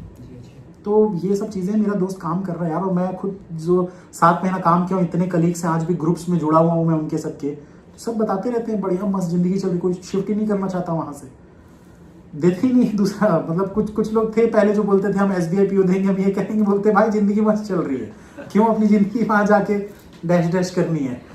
तो ये हो गया। उम्मीद करता हूँ और कोई सवाल इसके अलावा? नहीं सर, मुझे लगता है मैंने बहुत सारे इस सवाल पे मैं बस एक बात कहना चाहूंगी, देखो डिसीजन आपका है, आपको अपने घर में रहना है, बाहर रहना है, आपका पर्सनल चॉइस है, आपका खुश रहना बहुत जरूरी है। और रही बात स्ट्रेस की, स्ट्रेस हर लेवल पे रहेगा, चाहे आप RRB पे रहो चाहे कहीं और हो। यस, आप कंपेयर कर सकते हो, शायद थोड़ा कम होगा RRB में ज्वाइन करने से, लेकिन प्रेशर यहाँ भी रहेगा, क्योंकि जैसे कि हमारे फ्रेंड है वो रीजनल ऑफिस में है तो उसका प्रेशर ज्यादा ही है। अंबर, हाँ अच्छा, वो रीजनल, वो RRB में रीजनल ऑफिस में, लेकिन अभी वो ब्रांच शिफ्ट हो गया ना। हाँ शिफ्ट हो गया, तो वही मैं कह रही हूँ, डिपेंड करता है। प्रेशर का हम कह नहीं सकते, वरना बच्चे आएंगे कहेंगे सर आपने तो कहा था प्रेशर का, हमें पर बहुत नहीं, प्रेशर रहता है यार, ऐसा नहीं कि प्रेशर नहीं रहेगा। हर काम में बस 75,000 रुपए कोई दे रहा है तो 15,000 रुपए देने वाले को लोग निचोड़ देते हैं सुबह से रात तक। तो आप सोच लो 75,000 आपको मिल रहा है तो। मैं तो खुद डील कर रहा हूँ सर इससे। अभी मैं ट्यूशंस पढ़ाता हूँ, मैं अभी भी निकला हूँ तो मुझे कॉल आते हैं कि सर अभी एग्जाम चल रहा था सर, थोड़ा सा बच्चा को देख लीजिएगा कि अभी ये इसने क्या क्वेश्चन आंसर्स करा है। अच्छा, आप ये बताओ कि आप ट्यूशन पे कितना कमा लेते थे? Approx 10K। तो अब आप समझो कि 10,000 में आप कितना प्रेशर फील करते थे? दिन के कितने घंटे काम करते थे?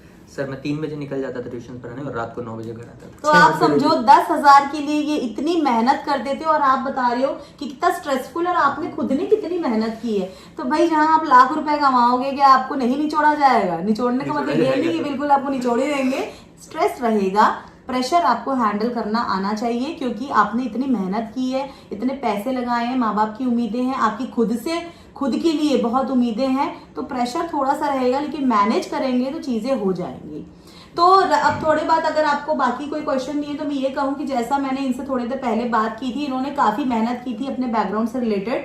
तो आप मुझे बताओ कि इंटरव्यू के लिए आपने किसी से पेड कोर्स नहीं लिया था, लेकिन मेरा ये क्वेश्चन है कि मैं अपने बच्चों को अक्सर सिखाती हूँ कि आप कभी भी जब इंटरव्यू में जाते हो, आपका पर्सनल बैकग्राउंड बहुत ही स्ट्रांग होना चाहिए और आप उसको एक्सप्रेस करना आना चाहिए, क्योंकि मैक्सिमम क्वेश्चंस उसी से होते हैं। आपका क्या एक्सपीरियंस है? क्या मैं सही कह रही हूँ? यस मैम, बात आप सही कह रही हूँ।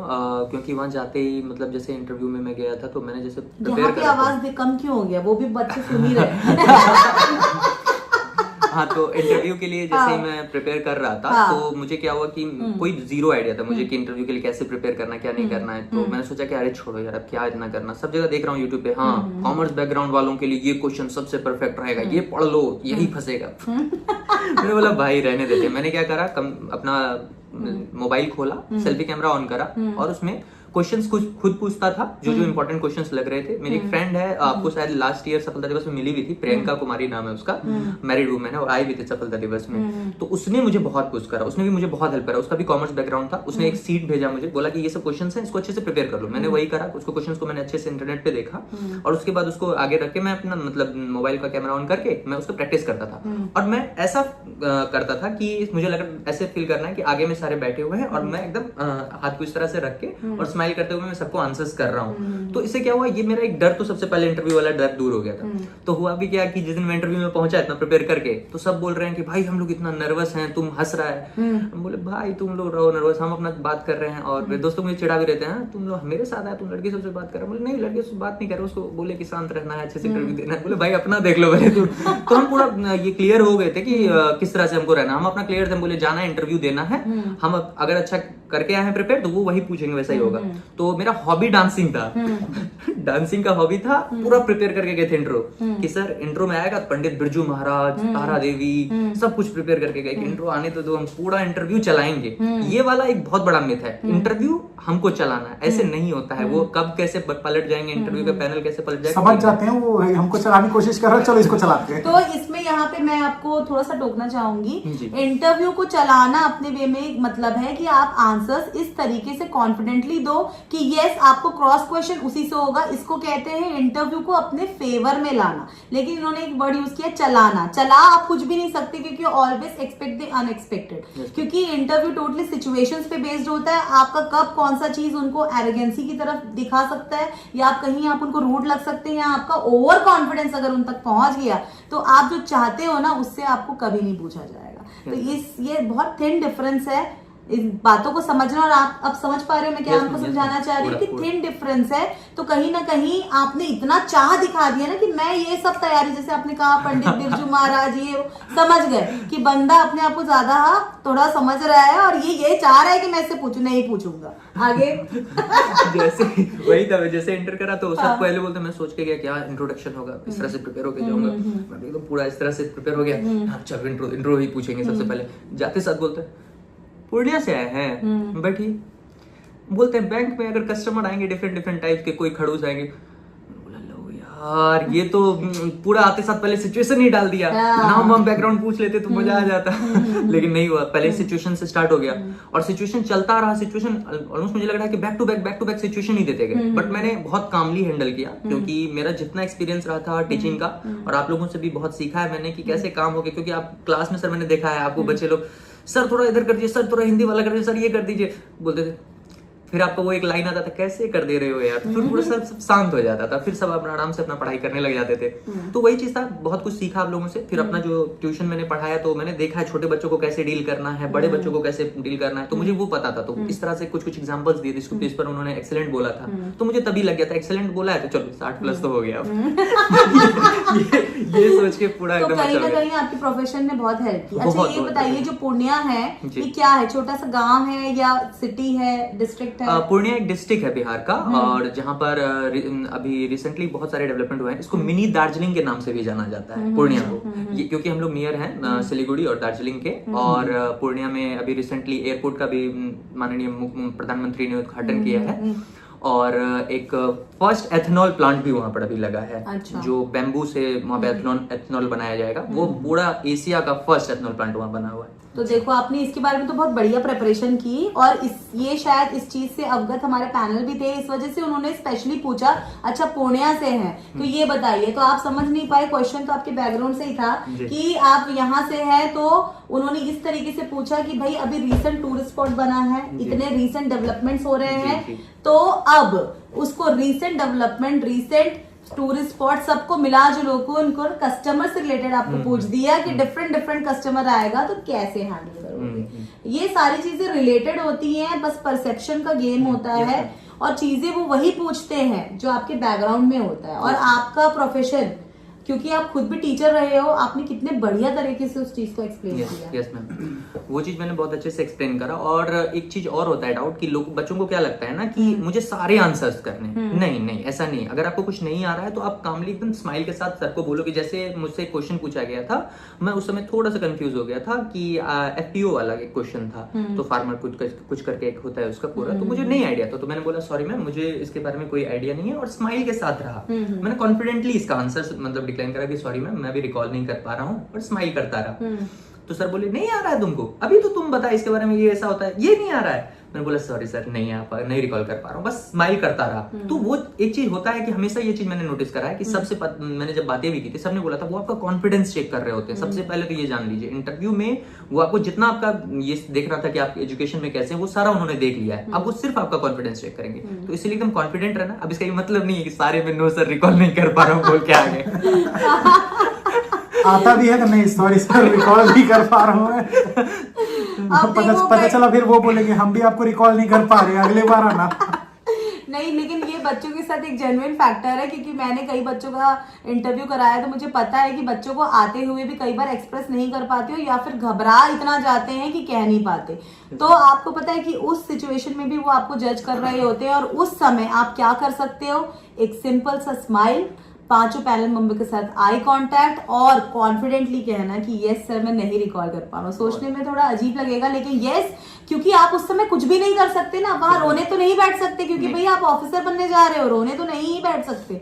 लेकिन 5 या 7 क्वेश्चन जो भी आपसे पूछा जाए उसको भी कॉन्फिडेंटली हैंडल करना, क्योंकि आप सोचो कितना एम्बैरेसमेंट वाली स्थिति होगी कि आप एक क्वेश्चन भी नहीं बता पा रहे, लेकिन उस एम्बैरेसमेंट को भी आप झेल गए, आई कॉन्टेक्ट मेंटेन रखा, कॉन्फिडेंस दिखाया, पर्सनैलिटी अपनी दिखाई, तो कहीं ना कहीं वो आपको मार्क्स देते हैं। शायद आपको बहुत ज्यादा मार्क्स ना दे, लेकिन थोड़ा सा जो पासिंग मार्क्स होता है 60-65 इतना दे देते हैं। अब बाकी आप जानो, आपका मेंस जानो। तो आपको कितने मिले थे इंटरव्यू में? अप्रोक्स 80। तो 80 तो बहुत बढ़िया मार्क्स होते हैं, और जैसा कि मैं देख रही हूँ इनका कम्युनिकेशन स्किल्स भी अच्छा है, पर्सनालिटी तो इन्होंने खुद ही तारीफ कर दी कि मैं बहुत बढ़िया लग रहा हूँ। तो ये होता है कॉन्फिडेंस कि भाई आपको अच्छा ही लगना चाहिए, और आप हमेशा अपने आप को हैंडसम ही मानो अगर आप मेल हैं, और आप अपने आप को ब्यूटीफुल भी मानो अगर आप फीमेल हैं। कोई आपको नीचा नहीं दिखा सकता, आप सुंदर हैं अपने वे में, और इस सुंदरता पे आपको नाज होना चाहिए। कोई कुछ बोलता है ना, चल बे ऐसा मैं बढ़िया हूँ, मैं अच्छा हूँ, मैं बढ़िया हूँ, हम बढ़िया हैं, माइंडसेट से चल रहा है। आखिर सब स्मार्ट तो मैं बचपन से हूँ, चश्मा हटा लूं। तो यार देखो, बहुत क्रिटिसाइज करने वाले मेरे चैनल में क्या नहीं आते। आप लोगों को लगता होगा कि अंकुश सर को कौन ही कुछ बोलते हैं यार, बहुत बोलते हैं। तो मुंह खोला ऐसे भग से बोल दिया, बोलने वाले बोल दिया, हमको क्या करना है, नहीं करना, मत करो, जाओ यहाँ से भागो, क्योंकि करने वाले बहुत है ना। तो हमको उनको देखना है। अब अभी जो हमारे बच्चे जुड़े हैं हमारे साथ, क्योंकि हर साल नया जो चालू होता है, इस साल जो हमारा चालू है अप्रॉक्स 24 से 25 हजार बच्चे जुड़े हैं यस ऑफिसर में, जो मतलब मेरी क्लासेस फॉलो कर रहे हैं रीजनिंग के लिए। तो मेरा टारगेट तो वो 25,000 बच्चे है ना, कि भैया ये 25,000 बच्चे अगर मुझे फॉलो कर रहे हैं तो मुझे इनके लिए सोचना है। फिर वो बाकी 25,000 के बाद एक बच्चा कोई जो मेरे बारे में बुरा बोल रहा है, मैं उसको क्यों देखूं। तो हमेशा उसके बारे में सोचो जो आपका अच्छा सोचता है, या आप अच्छे के लिए ही सोचता है, बुरा नहीं सोचता है। बुरा सोच रहे हो उसके लिए क्यों सोच रहे? अब यूट्यूब वाले कहेंगे सर हमें क्यों नहीं, यूट्यूब यार, यूट्यूब और वो सब एक ही है मेरे लिए, क्योंकि 1 यूट्यूब मिलियन है ना उसमें। तो नहीं तो 1 मिलियन में सिलेक्टेड बच्चे भी तो है ना, बहुत सारे जो सिलेक्ट हो चुके हैं, बहुत सारे ऐसे जो तैयारी छोड़ चुके हैं, बहुत सारे ऐसे जो प्राइवेट में। तो मैं सबकी तो बात नहीं कर सकता ना, इसलिए मैं उनकी बात कर रहा हूँ। 25-26 हजार बच्चे जो अब 2026 के लिए फिर से प्रिपरेशन अपनी स्टार्ट कर चुके हैं अभी तक, और जुड़ चुके हैं। यूट्यूब में भी बहुत सारे बच्चे हैं जो तैयारी कर रहे हैं, हालांकि अभी रेगुलर आ नहीं रहे हैं क्लासेस में, पर वो बच्चों का दिल से शुक्रिया, क्योंकि आप सिलेक्शन ले लेते हो, फिर भी जैसे इन जैसे बच्चे हैं जो हमसे जुड़े रहते हैं सिर्फ मैम सर देखने के लिए कि हाँ आज भी कोई रील आई होगी, सर आज क्या पढ़ा रहे हैं, कुछ नया ला रहे हैं, बस यही देखने के लिए जुड़े रहते हैं, चाहे वो वीडियो देखे चाहे मत देखे। हमको भी बहुत अच्छा लगता है यार, क्योंकि देखो हम क्या है ना, सिर्फ कैमरे में पढ़ाते हैं ना, तो सिर्फ हमारे सामने एक कैमरा होता है, एक बोर्ड होता है, और बस बोले जा रहे हैं, बोले जा। यहाँ ऐसे बैठ के बात करने में ना ज्यादा अच्छा लगता है। तो मैं चाहता हूँ, मैनिफेस्ट कर रहा था 3 साल से कि यहाँ बैठना है। बस मैं चाहता हूँ आप सभी ऐसे ही जल्दी सिलेक्शन ले और आए मुझसे मिलने के लिए, और दुनियादारी जाए भाड़ में, कौन क्या बोलता है। आप अपने ऊपर और मेरे ऊपर भरोसा रखो, मेरी गारंटी है, आज यहाँ अनुज बैठा है, कल आप भी बैठे होंगे। बिल्कुल, और इंटरव्यू पे आप मुझ पर भरोसा कर सकते हैं। बहुत बच्चों का सिलेक्शन कराया है, आने वाले बच्चों का भी मैं जरूर करवाऊंगी। तो चलते हैं दोस्तों, फिर खत्म करते हैं पॉडकास्ट को।